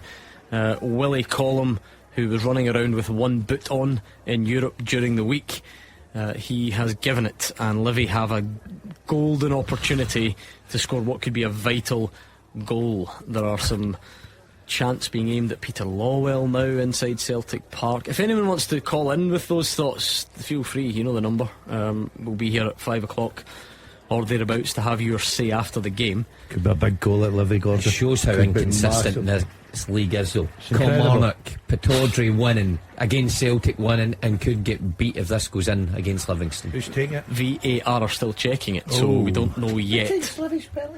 Sean Kelly usually, but he came. So he did, because he took against his brother. He was involved in a sub. I can't remember if he went on or came off. Missed penalty for Livy. It's huge. Bruce Anderson, he puts it wide, doesn't even hit the target. Bruce Anderson, and you just wonder, is it starting to look all a bit doom and gloom for Livy? As if as if everything's against them, Hugh. The dead hand of fate is over the club, and to be given that opportunity to get 3 points on a penalty, and now they're up to 11.5 hours without scoring a goal. I mean, for goodness sake, they must surely be beyond salvation. That this is the season they go. They needed a result today. Give them a wee bit of hope, bit of confidence. A missed penalty kick could be very costly for them indeed. Yeah, absolutely, a massive chance that. You would expect me to be telling you of all sorts of Celtic territory and pressure and chances. It is just not the case, Mark Wilson. No, it just looks like time is running out, and for Hearts, probably couldn't remember an easier day at Celtic Park for them. You know, you can even say they've defended that well. They've had a few blocks, but Celtic not really putting them under any pressure. And like we said earlier, it's okay Hugh mentioning the 10 players that were signed in this summer who's not taking part today, or most of them aren't, but the guys who have been there and done it, and Celtic rely on week after week, have been so poor this afternoon as well. This is the kind of day where you have to be aware of supporters and how bad they feel about all of this. And you're describing to his chants about Peter Lawwell. There is no doubt at all that Peter Lawwell will be getting it in the neck since he returned as chairman. The supporters are wondering what influence, if any, he had on that summertime spending spree conducted by, in part, his own son Mark, who's head of recruitment at Celtic Park. And the recruitment, on the basis of what we have seen so far this season, has been an unqualified failure. I mean, he is the chairman, he's there to chair the board. Now, I totally accept that Celtic fans will be cynical about it and don't want to hear that or whatever, fine. But I mean, in theory, he's not he's not involved in the running of it, but I know the way that will be met, so that's fine. VAR checked for a Celtic penalty there, but nothing given, perhaps outside the box. See, again, they sack the board, and the board must go, and it's not as if they've not spent any money or sanctioned any transfers. They have. Yeah, but it's who they signed. Well, it's who they've signed, but they're not the ones that are going out watching. So it's the recruitment department and the manager and the coaching team. And remember, the man that left for Tottenham, Ange Postecoglou, would have had a say in some of those that were being recruited at that time, or the 6 months before. So, there's a lot more people to take the blame than the board. I get that Celtic fans want them to spend 70 million quid every transfer window, but it's just not possible. But there's no doubt about it, there is unrest about the performances, and I can totally understand that. Big goal at the top of League One. Hamilton Accies 1, Falkirk 3 now. Callum Morrison looks like he's sealed the points for the Bairns. Dunfermline have pulled one back. Dunfermline 1, Partick Thistle 2, thanks to Matthew Todd. It's getting to the business end of these games and the business end of some of our auction prizes as well. I think we've got work to do on some. Grant Thompson, how are we looking for the Clyde 1 Super Scoreboard experience? So, Gordon, at the moment, Chris French Leith is leading the bids out with £1,600. So, good amount of money there. But come on, you get to come in and meet legends like yourself, like Gordon, like Mark, like Hugh. I think it's worth more than that still. Right, now here's the one I'm worried about, because we need good value here. We've got the children to think about here. It's cash for kids. It's 2 tickets to the Britain's Got Talent live semi-final. You could be about to witness the next great name in entertainment, and there are 2 signed Ant and Dec stars from I'm a Celebrity, your picture taken at the judging desk, all that stuff. What is happening there? Someone's getting a bargain. So that someone is Velocity Dispute Management. Ross Cummings made a bid of £150. £150, it would be a crime for it to go. I mean, obviously, Ross, we appreciate your money, but it's worth so much more than that. It's 9 days till Christmas. I'm sure someone out there would absolutely love that experience. So get involved. Hospitality at Partick Thistle, I think that's an anonymous one. Still anonymous there, £500 on that, as is the Scottish Football Legends 5-a-side prize, anonymous, £1,750 on that one there. Actually, we just had a wee call from Big George Gilmore, who bid and won the boot camp earlier, and he's given us some extra money towards that, if we can say that Big George Gilmore is the best butcher in the East End of Glasgow. There we go. So we'll take your money for anything. We can be bought. No, believe me, we absolutely can. I do think we can do more on some of them, right? Because it's very generous, and I do appreciate the anonymous bids. But think about that chance to play 5-6-a-sides, whatever you want. You bring a sub or 2 as well. So you could be talking 7-8 people. The chance to play against Kenny Miller and Mark Wilson and Alex Ray. They're going to get the phone book out, so who it could be in the day. It could be a Chris Boyd, it could be some of the guys that you've either loved or loathed. You can either praise them or kick them. That is the chance that we've got for you here, and like I say, you're splitting it between 6, 7, 8 people. So I think we can do more on the bid for that one, because it all goes to the kids. That's the way to think about it. So those lots end in 15 minutes. 0141 565 2468. Time running out for Celtic to do anything whatsoever. We're into the last 5 minutes of the game. Get the feeling You blow the whistle. Run out. Yeah. You can blow the whistle and everybody go up the road early. Give them another 5 days. It's the after-match reaction that I'm interested in now. The callers to this programme, whatever Gabriel will witness at Celtic Park. Celtic haven't lost a home league game for 2 years, and they have lost this one under deeply worrying circumstances for all concerned. Yeah, really going out with that fight here, aren't they? I mean, you're right, Gordon, when you say earlier, you usually would, get reports from Celtic Park that they were barting the door down and Xander Clark was pulling off save after save, but not like that this afternoon. And you're right, you could blow the whistle now. I don't think it'd make any difference. Theo Bair's just came on, he's through, and the shot saved in the end. That could have been a huge moment for Motherwell. That Bair and Shaw both just came on for Beirett and Slattery. So a last gamble there for Stuart Kettlewell. Is it a good point for Motherwell, especially after missing in isolation? It's the same like loads of these games. In isolation, yes, but in the run of form, 14 games or whatever it is without a win, then no. And your next 2 games are the cup finalists, Rangers and Aberdeen. Because here's the really boring stat: if you start the season and draw every single game, you'll probably stay up in the Scottish Premiership. But you can't have that mixed in with various defeats. So is that 14 then without a win? 14? 14, yeah. So what you got out of that? 5 out like Gretna's record, 42 or points, something like that. But look, you're right, in isolation, when you look at St Mirren, the way they've started the season, Stuart Kettlewell, it would take that.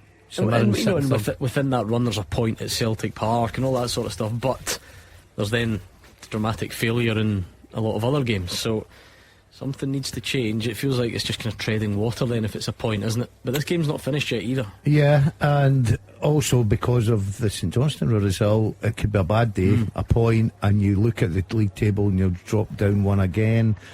Listen, might be late drama. I said last week we'd get late drama. We've got to get it somewhere. Dylan Vente, red card for Hibs. It's a tackle on Liam Gordon. VAR will check it. We'll find out if that's going to be the old strikers challenge. I've seen a few of them in your time, I'm sure. Very surprised that Hibs, not a result yet, but the scoreline, trailing to that Graham Carey goal. Good for Graham Carey, but very surprised at Hibs. That's a body blow. No one can put her on a form. We mentioned Kilmarnock going into this. They might still snatch it. They got away with it with the penalty there. Hibs went into this game 3 wins and 1 defeat in the last 4. The defeat came at Celtic Park. And at Celtic Park, they're piling out of the ground. So the supporters know what we can see as well, that they can play all day, Celtic, and not get a goal, and there's hardly anybody left now.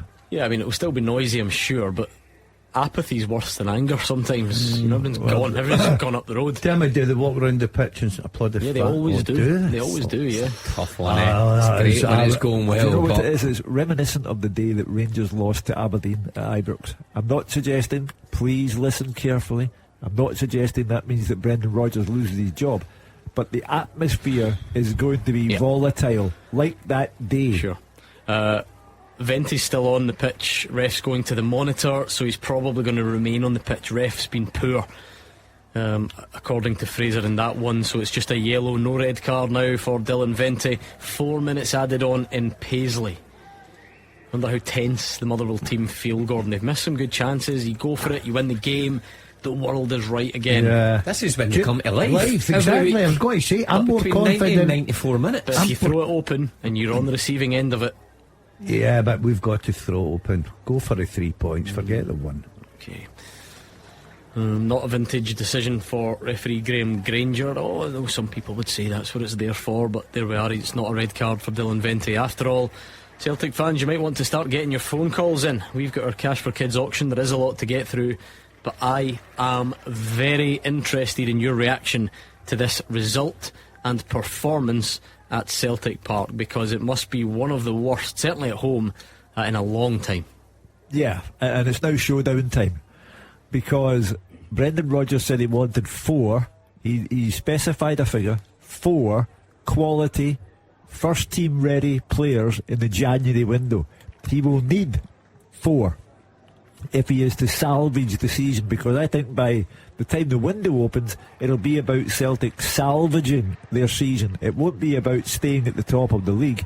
I think they'll be behind Rangers by the 1st of January, and the window will become crucial, which puts Brendan Rodgers and the board under the spotlight. If Rodgers does not get the quality he wants, will he still be the manager by the end of January? What about getting more out of those that are there, though, Gordon? It's just like this notion that poor Celtic don't have good enough players. Like quality players. The rest of Scottish football's saying, hold on a minute. They've got quality players that cost millions of pounds, Gordon. You can't have a lot of sympathy for them. We kept being told last season how strong the squad was. Look, there are a few injuries, so obviously you take that into account. Jota, Moy and Starfelt are the ones that left, but how did we go from that to this? Yeah, and you've got the manager coming out and talking about European football, that he believes that they can compete at that level. So it showed you that he thinks that there are decent players there. You can't just keep coming out and using the excuse, well, I need 4 or 5 players. The squad is absolutely huge. This is your 10-minute warning. 4 stunning auction items. The Clyde One Super Scoreboard experience, the Britain's Got Talent semi-final tickets, the hospitality for Thistle, and the chance to play 5-a-sides against a Scottish football select. You've got 8 minutes left now to get your bids in. It's finished in Livingston. Roger Hannah.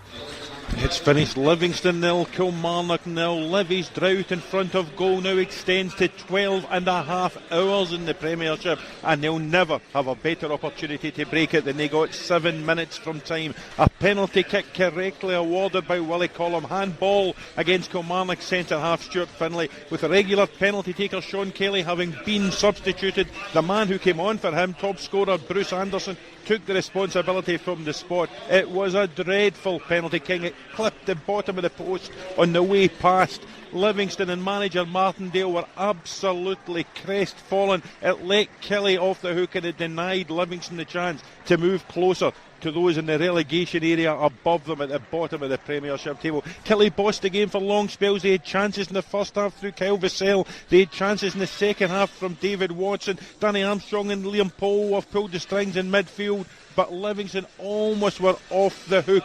As I say, 7 minutes from the end. It was a clear penalty kick. Colm called it correctly. VAR Ewan Anderson backed him up. There was nerves all around the stadium as Anderson took the ball, but you won't see a worse penalty kick this season, and you wonder, after now 7 complete games without a goal, they're now going back to October the 7th without a goal from open play.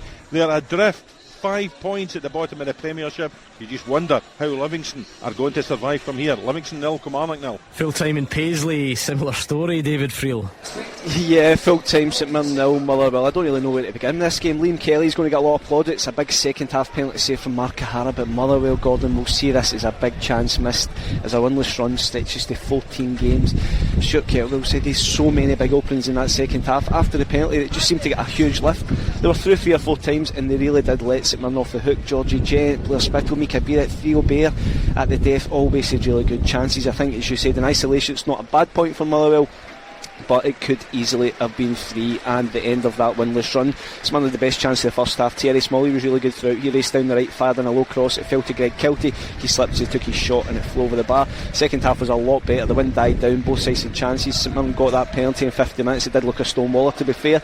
John Ayungu, he raced down the right, tried to pick out Greg Kiltie in the middle. Stephen O'Donnell was sliding in, handled the cross, referee Craig Napier pointed to the spot. Mark O'Hara didn't get much power or direction on his shot, but the save had to be made and Liam Kelly made it. Motherwell, as I said, they took a real lift from that, it created a string of good chances. Georgie Gent, he got in the end of Blair Spittle's free kick, headed straight at Zach Hemming. Spittle was then sent through. Chop back and Alex Gogic created a better angle but fired wide with the goal at his mercy. Mika Biref, he ran himself to a standstill, he was also sent through, hesitated just as he looks as if he was about to shoot. Chance was lost again. St Mirren's best efforts came from distance. Terry Small, a shot well saved by Kelly, and then at the death Theo Bear clean through and Zach Hemming fired straight at him. The chance was lost. Full time, Motherwell 0, St Mirren 0.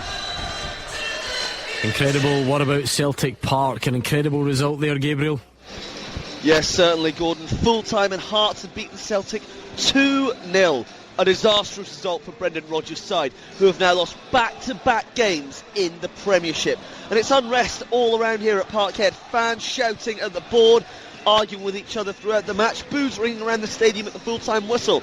Boos that have not been heard this loudly for quite some time. On the pitch, it was Hearts captain Lawrence Shankland who headed visitors in front early on. Then Stephen Kingsley doubled the Jambos lead with a brilliant curling free kick from distance. Hearts had totally stunned Celtic in those first 30 minutes. It was just 15 minutes in when Shankland found himself totally unmarked from an in-swinging corner. Brilliant header into the roof of the net. But Liam Scales and Alistair Johnson seemed to be marking each other. The stadium started to get jittery, and before you knew it, the afternoon had turned from a troublesome start into a full-blown catastrophe. Stephen Kingsley stood over a free kick. It was over 25 yards out, and it was beautifully curled into the net. Suddenly, after just 2 set pieces, the Jambos were 2-0 up, and panic really set in here amongst the fans and amongst the players. Celtic's only real chance of the first half was when Louis Palmer thought he pulled one back. A ball was across from Kyogo, came to Palmer at the far post. It was blocked just in front of the line by a Hearts defence. Valiant defending, you have to say.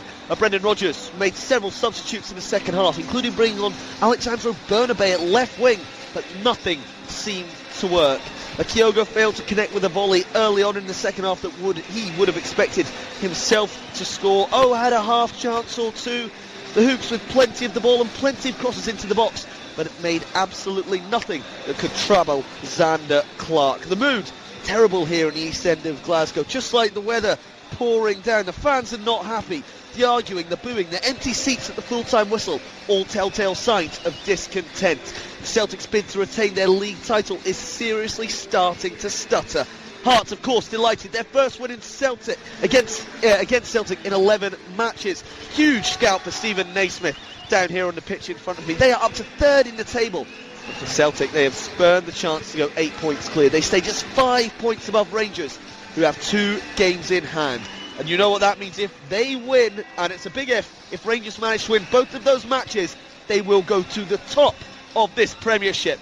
This could be one of those days we look back on, Gordon, as a definitive one in the title race. Full time at Parkhead, Celtic 0, Hearts 2. Celtic fans, what did you make of that? How bad was it? How worried are you? 01419511025, especially if you were there. Gabriel's talking about a toxic atmosphere and boos and arguing in the stands. Where is it going wrong? Are the players not good enough? Do they need to take the flak? Is Brendan Rodgers not good enough? What is going on? The recruitment, all the rest of it, all the soul searching that you usually do after a big defeat. This is the place to do it. 01419511025. Are we finished yet in Perth? No, I don't think we are. So we'll need to wait to hang on and speak to Fraser Wishart in that one. You've only got 2 minutes left on the latest batch of auction prizes. 2 minutes, be very quick. 01415652468. For them, remember, it's the Super Scoreboard experience, the chance to sit in with the guys on the show. Gary Thompson's the winning bid at the moment, £1,800. The Britain's Got Talent, we're getting there. Keith McGroarty at 800. Anonymous bid for 500 quid for the hospitality at Partick Thistle. And we're up at £2,000 for the chance to play 5-a-sides against a Scottish football select there as well. Some big names involved, and you can kick them up and down the place if you like. But there we go, get your bids in. You've now got about a minute left before we close the lines on that one. Have we got anything else? No, there's still more time to go for Fraser Wishart. So I'll tell you what we'll do, we'll take a break, line your calls up, and we're going to get reaction to that defeat at Celtic Park next. After the action, it's your reaction. 0141 951 1025. Clyde One Super Scoreboard's open line. And what an open line it is going to be, because Celtic have lost back-to-back games in the Scottish Premiership, and they've lost quite comfortably in the end. Celtic 0, Hearts 2. 0-0 at Paisley against Motherwell, St Mirren against Motherwell, St Johnstone 1-0 against Hibs. Livy Killy was goalless, and Ross County 0, Dundee 1 as well. So get your calls in right now, Celtic fans. Just sum it all up for us. 0141 951 1025. It's also our Cash for Kids sports auction. Grant Thompson, let's quickly find out how that last batch of prizes went. What can you tell me about the chance to come in and sit in here as the Clyde One Super Scoreboard experience? Well, I can tell you, actually, we just had a frantic flurry of bids. Like in that last 2 minutes, it was so busy here. Every line was taken. But I can tell you that to come in and sit on Super Scoreboard, Gary Thompson got the winning bid for that one there. I'm just looking at that is right, isn't it, with £1,800. So well done to Gary. Look forward to welcoming you, Gary. 2 tickets to Britain's Got Talent live semi-final. Who won that one? So that actually, I mean, there were so many calls for that in the last 20 minutes. We thought it was going to go for a very, very low price, but Derek Palmer, thank you so much for your donation there, because you got that £1,200, so that's amazing. Superb. And I think it was an anonymous one for Partick Thistle Hospitality. Went for 500 quid again, £500 to Cash for Kids, so thank you to that anonymous person there. And also anonymous was the Scottish Football Legends, the 5-a-side prize, and what an amount of money for that, £2,050 came in at the last minute. Oh, I think I've seen one that's just sneaked in after 2,100, I must say, on my sheet. But 2,100, hang on. There we see, this is extra live. From Michael Stevenson, that did come in there from Astro Clean, £2,100. There you are, he's going to kick Mark Wilson up and down the Fives pitch and clean the Astro at the same time. For the sounds of it. Bring it on, I look forward to it. Well Brilliant, done. Thank you so much for your generosity, everyone. Much appreciated. I'll update you on some other things later on in the show. Don't forget the silent auction is there. Go to the website there, because there's some stunning prizes on the silent auction as well. But we have got some business to take care of on these phone lines. Kevin is a Celtic fan. Sum up how bad that was, Kevin. Well, I'll tell you, it's the worst performance I've seen from a Celtic team in years. Something needs to happen. Either the Celtic board needs to sack the manager and do what Rangers done, beat the bullet, because that's terrible. Going and watching that is like watching, honestly, paint dry. I'd rather watch paint dry. I mean, I can hear the anger in your voice, Kevin. Was it just start to finish terrible stuff? Terrible. It's the same stuff every week now. It's very slow. And then the wings, they'll not take a shot. Want to walk the ball in. You mentioned the manager, Brendan. No, that's his name. Your name's Kevin. You mentioned the manager, Kevin. How much blame are you giving him? Oh, he needs to take the blame. He should have took Johnson off in the first half. First 20 minutes, it wasn't working out. He should have took him off. Well, Hugh, I think Kevin's just summed it all up for everyone. Need we say any more? It's crisis time. And when Celtic go into crisis mode, it's never pretty to look at. This is a rerun of the season that was supposed to be 10 in a row. It led to Peter Lawwell leaving the club. It led to Neil Lennon leaving the club as manager. And now you have the perfect storm, as I described it earlier on. How many of these players that came in the summer were the manager's signings? I don't believe that any of them, apart from Nat Phillips, had anything to do with Brendan Rodgers. And recruitment has been crucial. I do understand that Kyogo is a pale imitation of what he used to be under Ange Postecoglou. Maeda, there was bad luck with the injuries to Hatate and to Abada. And you have to factor in all of those things. But those who have strong reputations at Celtic Park have not delivered so far this season. And you now have a pivotal situation where it's Rangers who are in the driving seat. Kevin's anger, Mark, is based around the fact that this isn't a one-off. This is not a Celtic team that's been brilliant all season. You have an off day, fine. Look, Celtic, good news for you, aren't entitled to win every game of football. But this has been bubbling away, and that's back-to-back league defeats. You don't say that too often. Yeah, well, when you look at recent performances, they have been of an exceptionally poor standard. The 45 minutes at McDermott Park, we'll go back to that because that was horrendous. But at least Brendan Rodgers got a reaction out his team after that. It was the opposite at Rugby Park, and then arguably even worse today. A bit toothless. It just looks like a team of players looking for somebody else to come up with the goods. Now, it was Callum McGregor that drove the team at McDermott Park, but there was nobody last week to pull them along, and there was certainly not one player today. Callum McGregor gave it a shot at the start of the second half, but apart from that, everybody's shifting responsibility onto someone else, and that's not a Celtic team that's going to be successful at the end of the season. Now, I would stop short at a crisis when you're 5 points clear at the top of the league. However, Brendan Rodgers must know that Rangers are a much better outfit just now under Philippe Clement, are getting the job done domestically and in Europe, and are going to be dangerous opposition in the coming weeks. Kevin, were you at the game? Yes, I'm just left. Me and my son, we actually left 20 minutes before the end. It was that bad. Wow. And I'm hearing, Kevin, quite a toxic atmosphere, shouts at the board and fans arguing with each other. Was it all in all just a pretty bad day out? The last 2 years, the football we were playing was brilliant, right? And then you've come in, when Brendan Rodgers come in, he's changed it all. All slows down, and you can't get. Honestly, it's the worst football I've seen Celtic play in a long while. I can take on board Kevin's anger. I think if I was a Celtic fan going along watching it, I watched them last week at Kilmarnock very closely, and they're not exciting to watch. Under Postecoglou, it was a completely different outfit. They've still got good players. I don't think that the backup players are quite what they should be at Celtic. I think there's a lot of players needing moved on, a lot of changes there. But you look at the board, I agree with Mark. They've spent money, but unfortunately I don't think they've spent it in the right players in the right way. And Brendan Rodgers, who I think is a top manager, will have to take a big bit of responsibility for us. Thank you very much to Kevin. You could hear how angry Kevin was. Charles, how would you sum up your emotions? Raging.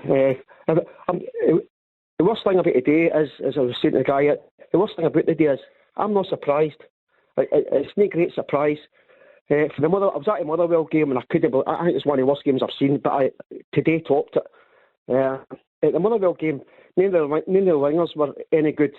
They weren't getting the ball in the box, and if it was rotten, if it was absolutely rotten, and so it was no surprise today. Kyogo, he needs an attitude adjustment.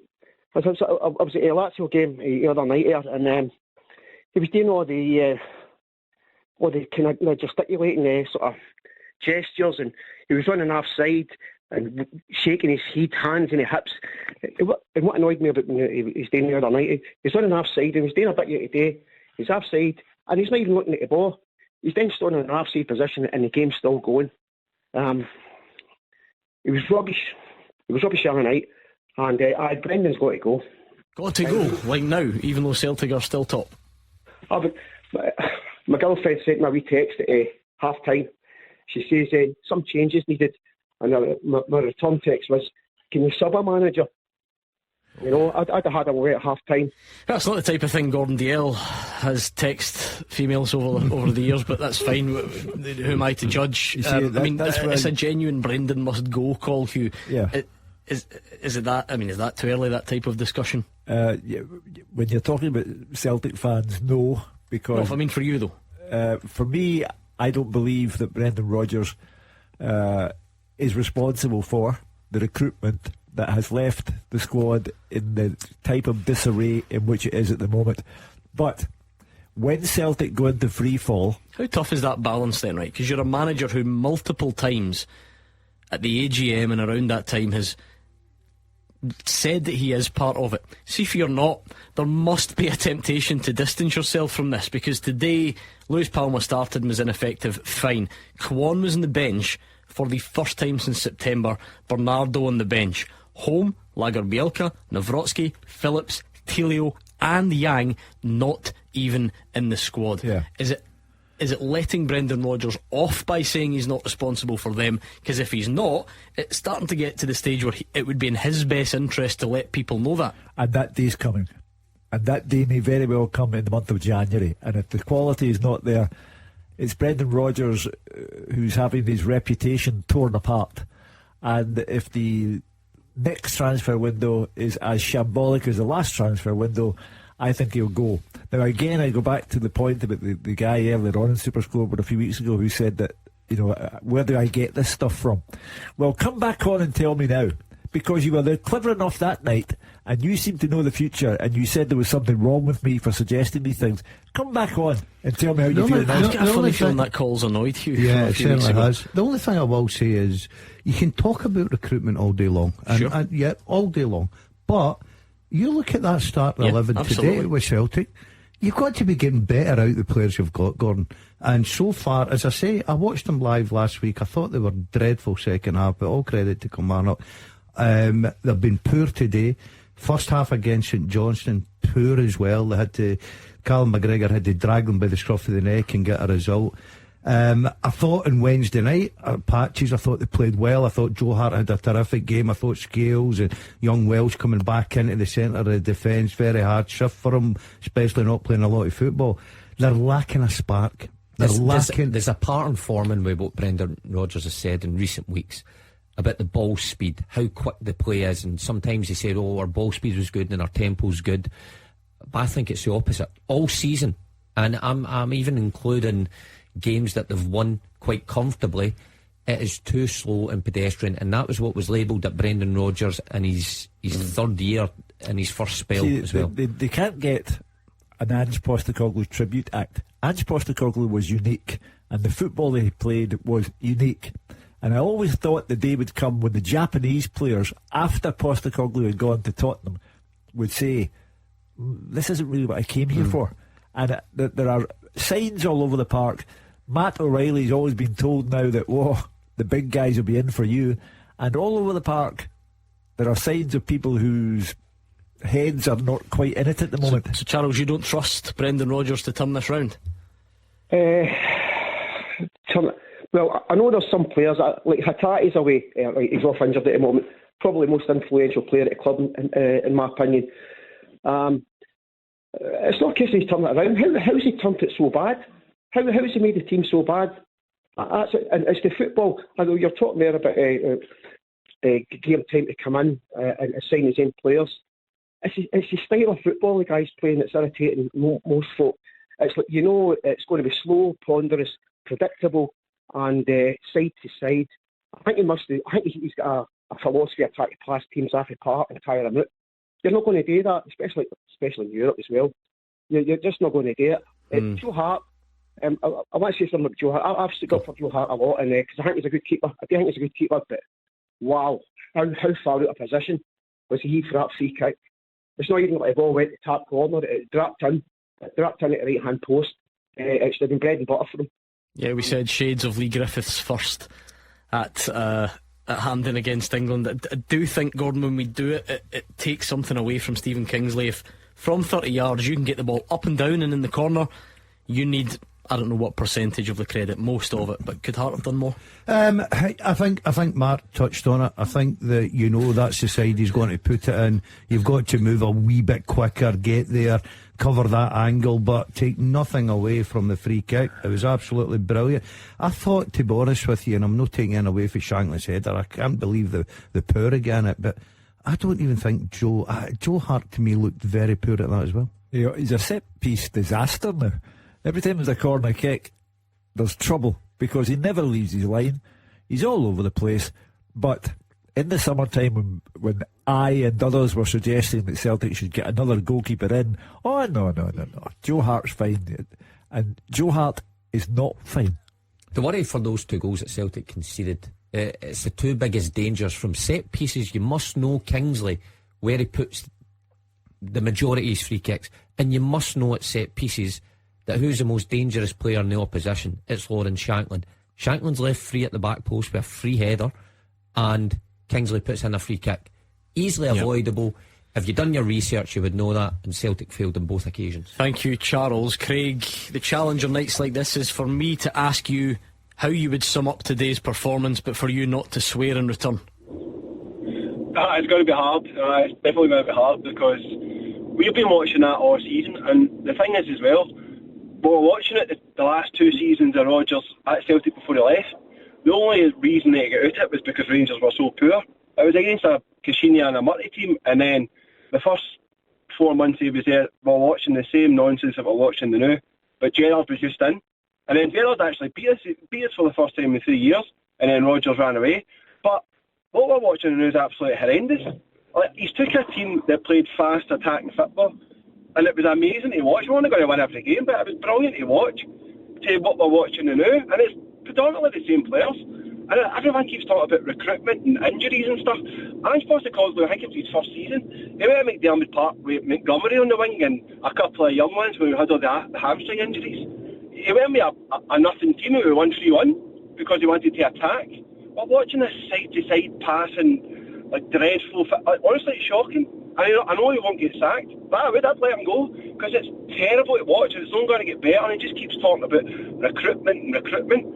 You've got a really good team there. Just get them to play fast football. I don't understand. Is that the problem, Craig? Because whether it was, Ange Postecoglou when he first came in, or maybe even Philippe Clement, I know you might not thank me for the comparison, but good managers are kind of judged on getting the most out of a group of players, even if it's a group of players that isn't as good as people want them to be on paper. Is that just not happening at the moment, is it? No, not at all. And even if everyone says Rodgers is a right good coach, for the players that we've got for last season to this season, who's he made better? Scales has come in and done really well, but see along that, Taylor's went backwards, Johnson, the right backs, went backwards, Carter Vickers doesn't look the same, Kyogo is like a myth, he doesn't even touch the ball, he doesn't score, because we don't have attacking runners to run beyond the defence so we can cut it back, because everyone's static. Everyone's just standing there wanting to pass it to the wing and basically say to the winger, alright, you do something. A bit of magic. Palmer's not as good as Jota, but he tries his hardest, Palmer, but he's not as good as Jota. Mikey Johnson, do I start on it? And you've got Turnbull. Turnbull's a nice player, but he's never going to break the lines. He's never going to run by the forward to create space. Matt Riley does it, but it's just terrible to watch. I don't know. Honestly, we're terrible to watch. Shocking. Were you at the game, Craig? Sounds like you're driving back. No, I was watching. I was watching it for the first 38 minutes. I seen the second goal, and then I took myself to work. That's how bad it was. I took myself to work, and now I'm driving back. So, same question to you, to the previous caller. It sounds like you've lost faith. Then you don't think Brendan Rodgers can turn this round? No, I don't. Honestly, T as well. When you look at his recruitment for the first couple of seasons, wasn't great. He had a couple of good ones, but it wasn't great. So he keeps talking about quality. He came in right at the start of the season. He could have picked players. He could have had a couple of projects and went, right, I want 2 or 3 really good ones that I want. So I don't believe he never chose any of the players. He's obviously had a hand in picking them, and now it's not working, and now he's blaming the quality. So I think he needs to take a bit of responsibility as well. Yeah, because this is the difficulty, Mark, if you keep banging on about recruitment. Of course it'll be valid up to a point. Celtic did not need a rebuild in the summer. If you've got a manager who comes in and the place is in disarray, And then a couple of months down the line, you can say, well, do you know what? He needs a bit longer to get his own players in. Celtic didn't need a rebuild. They took over a treble-winning team that realistically, from the starting 11, lost Jota, Carl Starfelt, and to a point, Aaron Moy. Yeah, you know what? I thought it might have done Celtic a favour. Not that Ange Postecoglou's time was done, far from it. But remember, at the tail end of the season, it kind of stagnated a bit as well, and fans weren't particularly pleased with the football at the end of the season. So I thought Brendan Rodgers might come in, just put a wee bit of a different spin on it with some of his signings. Now, guys like Kwon, Telio, Yang, come on, you're not telling me for 1 minute Brendan Rodgers came in with his wish list and said, by the way, these guys are on it. Those have got to be recruitment that was done previously, and he has signed off on them, because you can't think a manager doesn't get any say. So he must have signed off on them and trusted the recruitment department. But others, I believe he would have. Yeah, but this is my point, though. Like, it can't all become about that when you've got, by and large, a successful team, squad. by and large a good That's team. what I'm Are saying. you getting enough out of them? Certainly not. And they started okay. You've got to say they started okay. But in recent times, they have been disappointing, and it culminated today. I always think of this programme as being the most accurate barometer of public opinion, and the callers we've had so far are unanimous in their verdict. It's Brendan Rodgers' fault. Now, inside the ground, they're chanting "sack the board," and I go back to my description of the perfect storm. The fans don't know whether to blame Peter Lawwell or Brendan Rodgers, but what will happen now is that this situation will worsen, and on the day that Rangers go top of the league, look out. Sounds like a lot of anger out there amongst the Celtic fans. Thank you to Craig. Keep your calls coming in on 01419511025. I've got a good idea for you, though. Something that no matter what team you support, we can all unite behind as being a really good idea. Take out your phone, text the word car to 84901. That's car to 84901. What that text does is it of course costs you a standard network rate message. It fires off a £5 voluntary donation to Cash for Kids. Every penny goes to local children. You can even cancel the donation by replying cancel within 60 minutes of receiving our confirmation. Hopefully you don't do that. You give your £5 to Cash for Kids, then you're in the draw for a brand new BMW 1 Series thanks to Arnold Clark. It is a stunning car, like I say, brand new, fresh out the wrapper, and it could be yours effectively for a £5 donation to Cash for Kids. I'm going to try and tug in the heartstrings a bit, but seriously, 9 days to go until Christmas Day. We're talking about children that have got nothing all year round, and by nothing I mean very little food on the table, heating, clothes, all the things that many of us take for granted. So we're just trying to make a bit of a difference. You could do that by spending £5 and then win yourself a brand new BMW. Text car to 84901. Entries close at 6 o'clock, so you don't have long. It's over 18s only, and full T's and C's are at Clyde1.com. 0141 951 1025. Clyde One Super Scoreboard's open line. Mark Wilson, Gordon Dalziel and Hugh Keevins are here. It's Cash for Kids Sports Auction Day. As if we've not got enough to get through between now and 6 o'clock. Celtic have lost 2-0 at home to Hearts as well. It is a busy switchboard. I have rarely seen the likes, it has to be said. Let's go back there and bring in Scott, who is on the line. Scott, were you at the game? If you could call it a game. I've never been so disgusted in a team, and the way the manager steadfastly refuses to change the shape of the team. They were 2-0 down at half time, and I thought he's got to go 2 up front, he's got to take a defender off, he's got to try and squeeze the game in the middle of the park and try and keep Hearts back. But no, he keeps playing the 4 at the back, and he kept playing 4 at the back, and then he brought Bernabei on. I thought, right, okay, Bernabei can run up and down the line. So he's got Taylor and Bernabei. He then takes Taylor off, puts Bernabei back, then moves Forrest on, and still played 4 at the back. We're getting beat 2-0 with 20 minutes to go, and the manager refuses to take risks, refuses to let the players play off the cuff a bit. That manager has ruined a team that was a decent forward-going team. Listen, we were brilliant. We won 3 trophies last season and destroyed the confidence in it. Alistair Johnson is light years away from what he was last season. Kyogo doesn't even get a ball cut back to the byline for him to score goals. He's not playing 30 yards for goals. It's just, I can't believe that the manager's come in there and just says, you know what, let's just play possession football and kick the ball about. It's back to what he left us with when Neil came in and he went, oh, he left stuff. I'm scunnered with him. I'm absolutely scunnered. And I've had a season ticket for over 30 odd years. I'm scunnered watching that today. Absolutely scunnered. And I'm not the only one. There's lots of people not happy with that today. I mean, the bar's been set pretty high in recent seasons. I take it that's as bad a performance for a long time.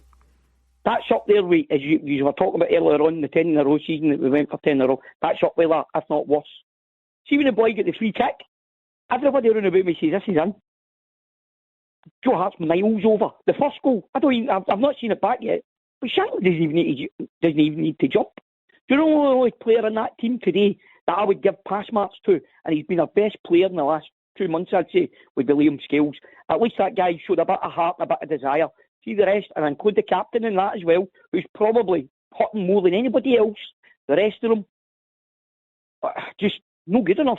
And the manager has got to take responsibility. He brought in Bernardo, started him Champions League game, he's disappeared. He brought in, what's the other boy's name, Home. Where's he went to? He'd lagged out on the bench on Wednesday night, came on, scored a goal. Where was he the day? Where was Nat Phillips? What's he doing? His substitutions makes no sense. His squad selection makes no sense. Bernaby's not played since the summer, and he comes on the day with 2-0 done. What is it? Really? I cannot get him. I cannot get him at all. Maybe I'm looking at it totally because it was good football last season and because we enjoyed going to the games. But I'll tell you one thing. Kilmarnock was bad. Today was far worse. And the manager must... See this coming out and blaming it on players. See every single one of the players we've got in our squad. I would say 90% of them would get into any other team in the Premier League. Maybe outside of Rangers. And overall, I mean, Scott, you were at the game. I mean, Gabriel was there. We're hearing, chants against the board, fans arguing and fighting with each other. It all sounds like it's all getting a bit, well, I was going to say negative. That doesn't even cover it. It sounds like it's all getting a bit hysterical. I never seen that. But I'm certainly one of the more vocal ones in the stand. And I couldn't believe you still had 4 defenders on the park with 20 minutes to go chasing a game. I'm absolutely scunnered. Mark, you played with Neil under Neil at Celtic Park. And I remember us going to Rugby Park and being 3-0 down, and Neil took a chance. He done it in the Scottish Cup tie as well when we lost the goalkeeper. And he pushed yourself and Emilio Azaguirre up the park and changed the shape of the team and counter-attacked Rangers that day. That was down to the manager changing the tactics. See this top-tier manager he's keep talking about that's getting 40 grand a week to manage my football club? Where was his tactics last week and this week? Where were they? I'm scunnered. Listen, Scott, I can't disagree with a lot of the points you make because they are valid. Your point regarding the squad, the chopping and changing of who's on the bench and who comes on, it's baffling to me sometimes. You highlighted Bernaby coming on. When was the last time he was seen, and why go for Bernaby today to try and get you back in the game? Lack of chances created, lack of intensity about the side, and not just today, but at Rugby Park, at McDermott Park for large parts of that game, the Motherwell game at home, the St Johnstone game at home, Kilmarnock away in the Cup. So there are many performances that Scott's points are totally valid with, and a lot of Celtic fans. It's the standard of football, Mark. Yeah, that's what I've picked up on. Celtic fans, they don't like Brendan Rodgers' brand. It's okay when you're winning games, you get away with that. When you're at top of the league and you've got a gap, so fans will accept that. But when all of a sudden you see a new Rangers manager come into the building, they're starting to progress very well under him. The challenge is certainly there, as Hugh quite rightly pointed out this afternoon. And you're looking at style of play. Going back to Celtic, the one thing I have noticed about them is their substitutions make no impact, very little impact. Under Postecoglou, he could bring on 3 subs, 70 minutes, and you could guarantee something was going to happen. They would probably go and score a few goals, or they would go and run over the top of teams in the last 15, 20 minutes whenever they were brought on. You do not see, it's like Brendan Rodgers has just thrown bodies on for the sake of throwing bodies. And if you lose the fans because of your brand of football, whether you're a top manager or not, you're going to come under a lot of pressure. Everything that can go wrong is going wrong. Mikey Johnson is retrograde. He was yesterday's man, and now he's in the team. James Forrest, magnificent servant to Celtic, absolutely magnificent, but 15 seasons in a row.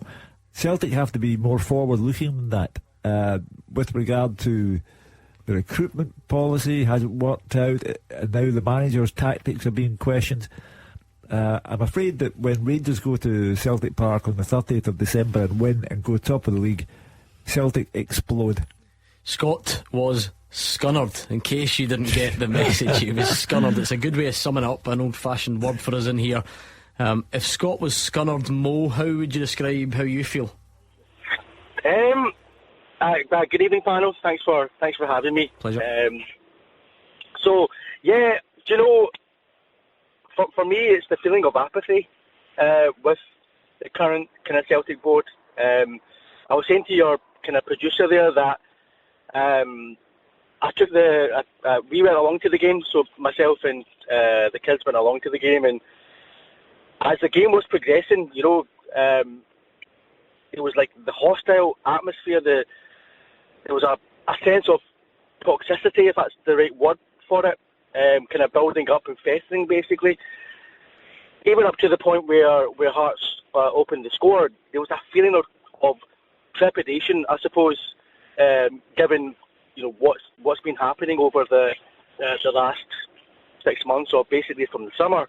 Now, I think my main point here is that from September, I believe, and without looking at the league table, we were 8-9 points clear of Rangers, who were obviously in their own transition, getting in a new manager.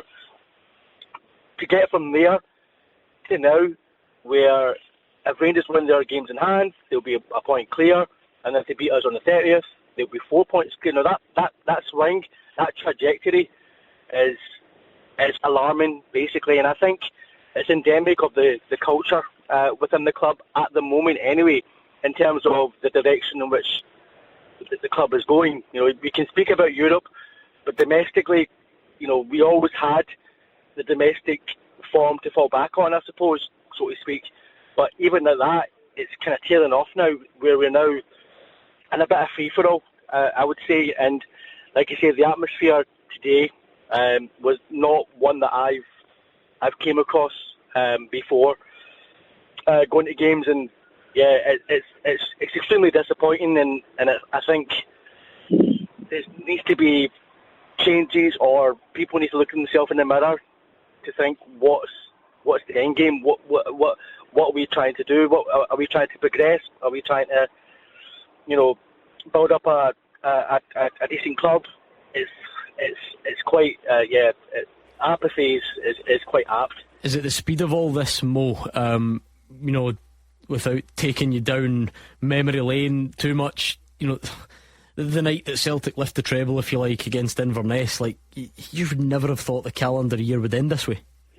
No, 100%. I mean, with Ange Postecoglou, there was a sense of identity, but when a team like Tottenham come calling, you would jump ship, but then you would think, there'd be some kind of contingency in place. Whereas I think with Brendan Rodgers coming back, and to be fair to Rodgers, he's a good manager. He was very successful in his first spell, but kind of reverting back to type, basically, doesn't always work. You've had numerous examples in the past where it hasn't worked, where you take a step back rather than having any sort of kind of strategic planning in place to plan for any eventualities, I suppose. It's quite alarming. Celtic are regressing at the same rate that Rangers are progressing, and Philippe Clement was the first manager to encounter Brendan Rodgers who was on a par with Brendan Rodgers. Beforehand at Ibrox he had Caixinha, and Stephen Gerrard was a rookie when he took over the job, and Graham Murphy and Michael Beale. Michael Beale was a rookie as well.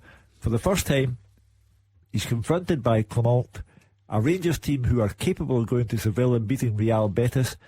Kilmarnock is getting a big tune out of the players, and Celtic are not getting a tune out of any player at the moment, so it's crisis time. Thank you to Mo. What's Paul's take on it, Paul? Hi, Gordon. Hello. Can you hear me? Got you loud and clear, Paul. On you go. So I'm a part of the Scunnerati. I think there's quite a big club by the sounds of it this afternoon. I don't really know where to start. The lad Scott actually stole a couple of my points, but I cannot for the life of me, for example, understand why he omits Lagerbielke from the squad when you've got a chance to turn round a young lad's career. He scores the winner in a dead rubber, albeit, and then he's omitted from the squad altogether. The same with Yang, bringing Bernabe on. He actually did okay, and so did Forrest, believe it or not. But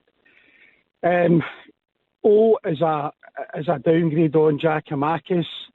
Johnston's a downgrade on Juranovic. And Jota did kind of blow hot and cold, but his stats were always impressive. So much as it was a strong squad that had to be, built on, it's not as strong as it was last year. So that's just a fact. Starfelt, Liam Scales is not an upgrade on Starfelt, but it's just quite incredible to see that Mikey Johnson or James Forrest is pretty alarming to think that's something that's now the staple rather than going forward. The fans seem to be laying it at Peter Lawwell's door. I don't know where we go with that one in terms of the transfer window, but the 2 years without Peter Lawwell, where Ange Postecoglou seemed to be in charge of the transfers, and it's a seamless transfer record, even bringing Aaron Moy out of retirement, and we're now back to, dare I say, the biscuit tin mentality. So it's certainly not great. Where is the level of optimism that this can be turned around? And I keep saying that, turned around, as if Celtic have fallen 10 points behind tonight, which obviously they haven't, but it obviously feels like it's shifting in one direction. How much faith have you got in Brendan Rodgers to fix it, Paul? Well, I'm a big Brendan Rodgers fan, and I thought he's got this tag that I've bought into as well, that he's an elite manager, but he looks a bit, his body language last Sunday, he looks as if he's got buyer's remorse, in my opinion. He looks a bit as if, wait a minute, this is not what I've signed up for. I still think you have to give him a couple of transfer windows with his own recruitment strategy. But we're just the worrying thing is a lack of leadership, Gordon. I think in any team you've got to have leaders, and we miss Carter Vickers at the heart of that defence sporadically. I thought McGregor did very well today, and certainly second half. But Kyogo looks lost. The whole way he's deploying Kyogo is starting to become a bit of a mystery. Sounds like there are a few issues piling up, Paul. Thank you very much for sharing your thoughts. I need to quickly tell everyone about this before we go. We're very short on time, so my apologies to Paul. Let me remind you that if you text CAR to 84901, you're donating £5 to Cash for Kids, and you're in the draw for a brand new BMW 1 Series. The entries close at 6 o'clock. We are properly on the home straight here. Please don't miss out just because you waited too long and then realised it was 6:05. A £5 donation to Cash for Kids, the winner of a brand new BMW 1 Series. What is not to like? It also costs one standard network rate message, and you can check out all the T's and C's at Clyde1.com. It is over 18s only. You can cancel your donation by replying cancel within 60 minutes of receiving your confirmation text, and it's all thanks to Arnold Clark for donating the car. But please, I know, and this is where this show has to do two very different things at once.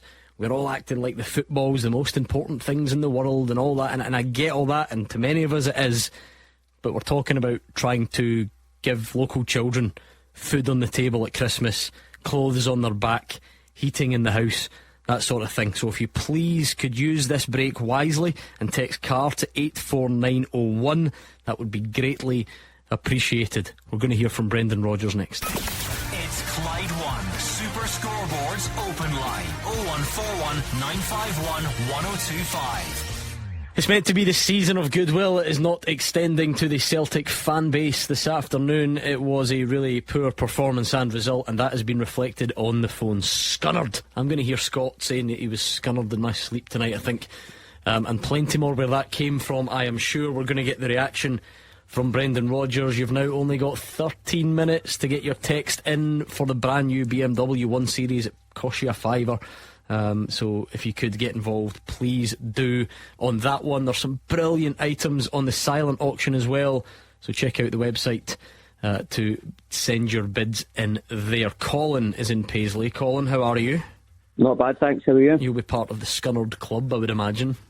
Oh, can't think, honestly. I took my 2 kids to the game today and they were nearly in tears with the toxic atmosphere.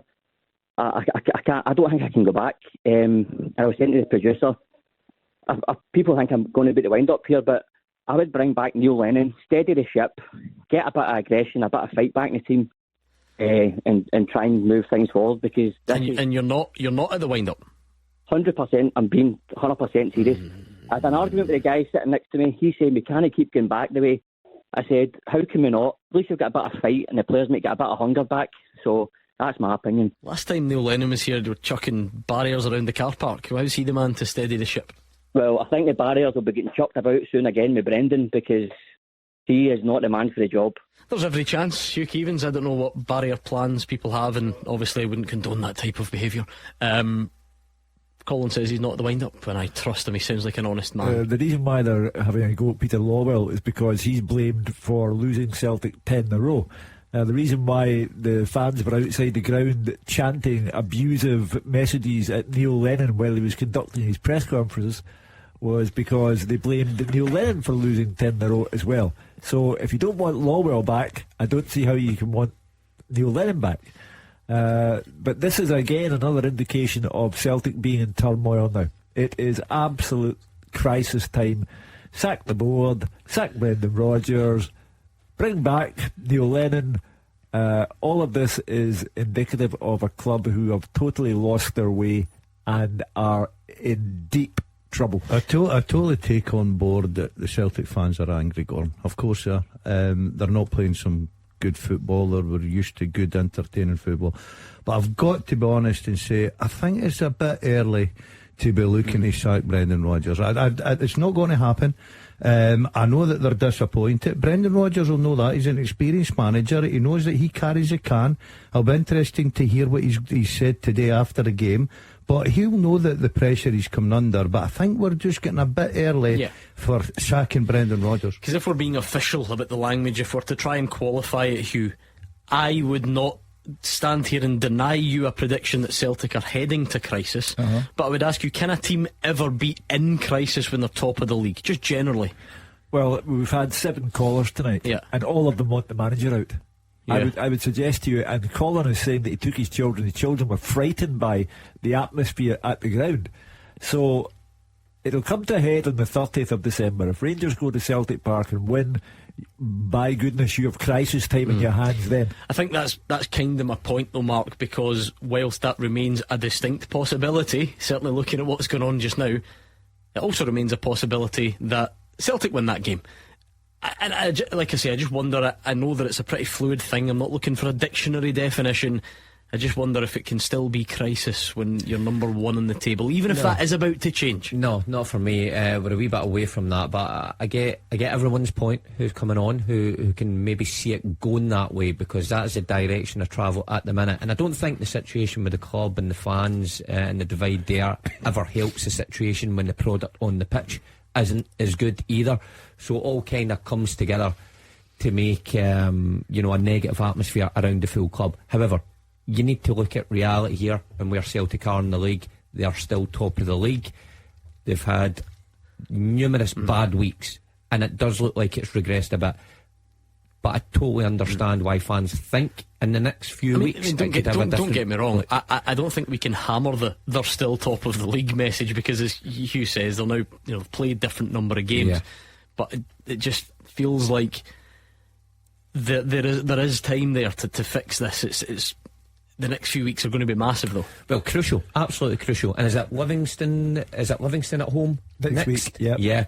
So that becomes even more crucial. And who would have thought that? They're on Livingston's on just now. You would have thought that would be an easy fixture. However, we even saw Ange Postecoglou's team last year against Livingston at home draw 0-0. So it's a big one for Brendan Rodgers coming next week.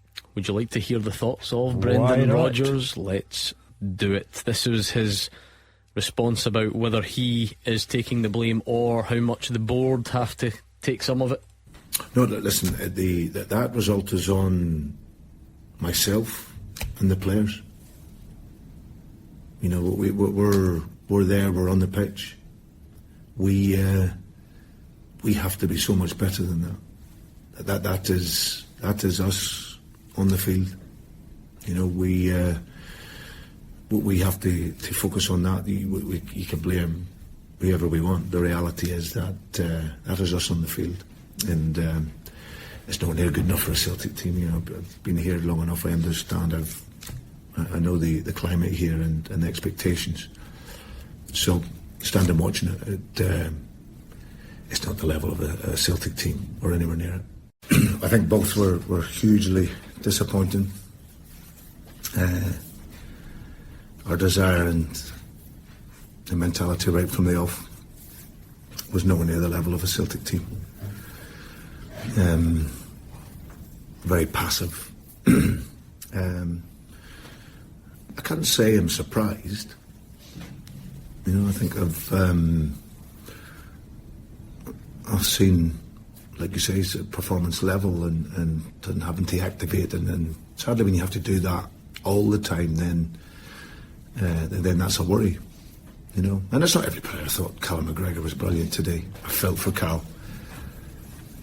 Cal was having to play virtually 3 positions to try and inspire the team. He was a controlling player to progress the game. He ended up having to play as an 8 at times to go and press the game and just to make things happen.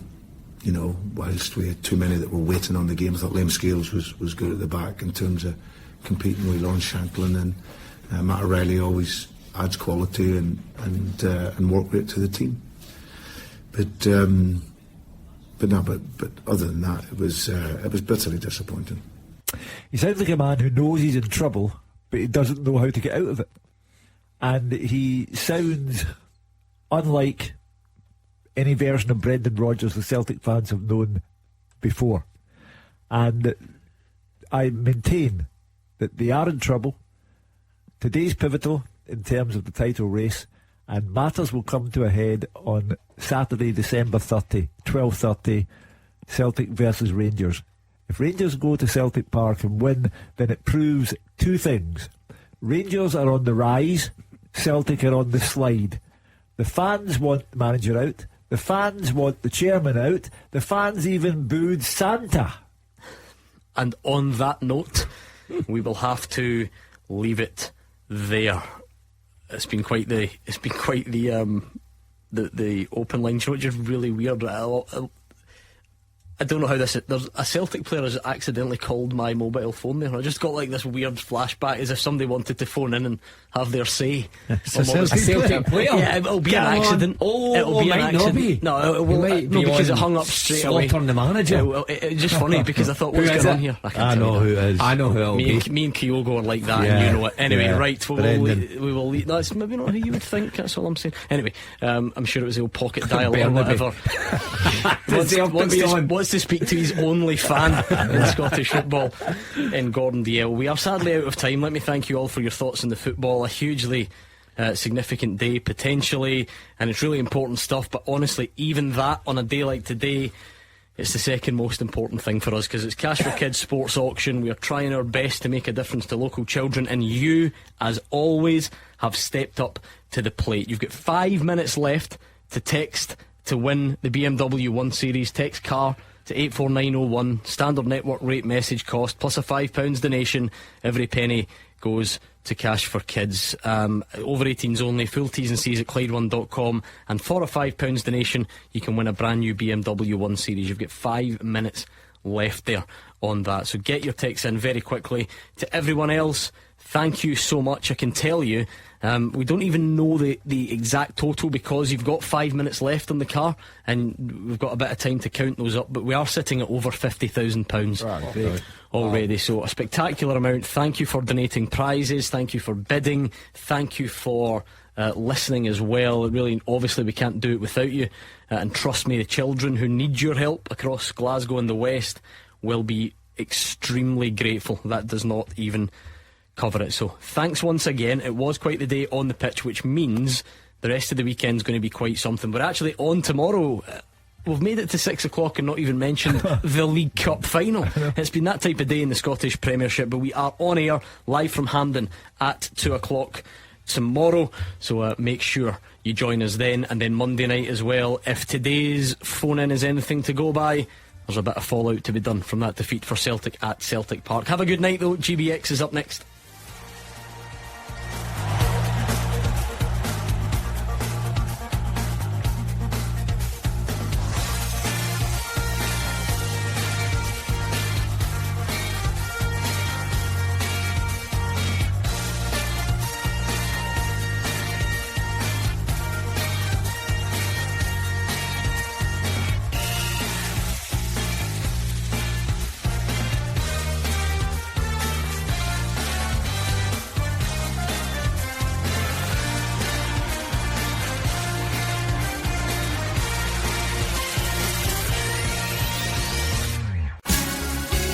A more card exclusive this Christmas at Morrison's. Our fishmongers are serving fresh whole salmon at just $6.99 a kilo, down from $7.99 a kilo.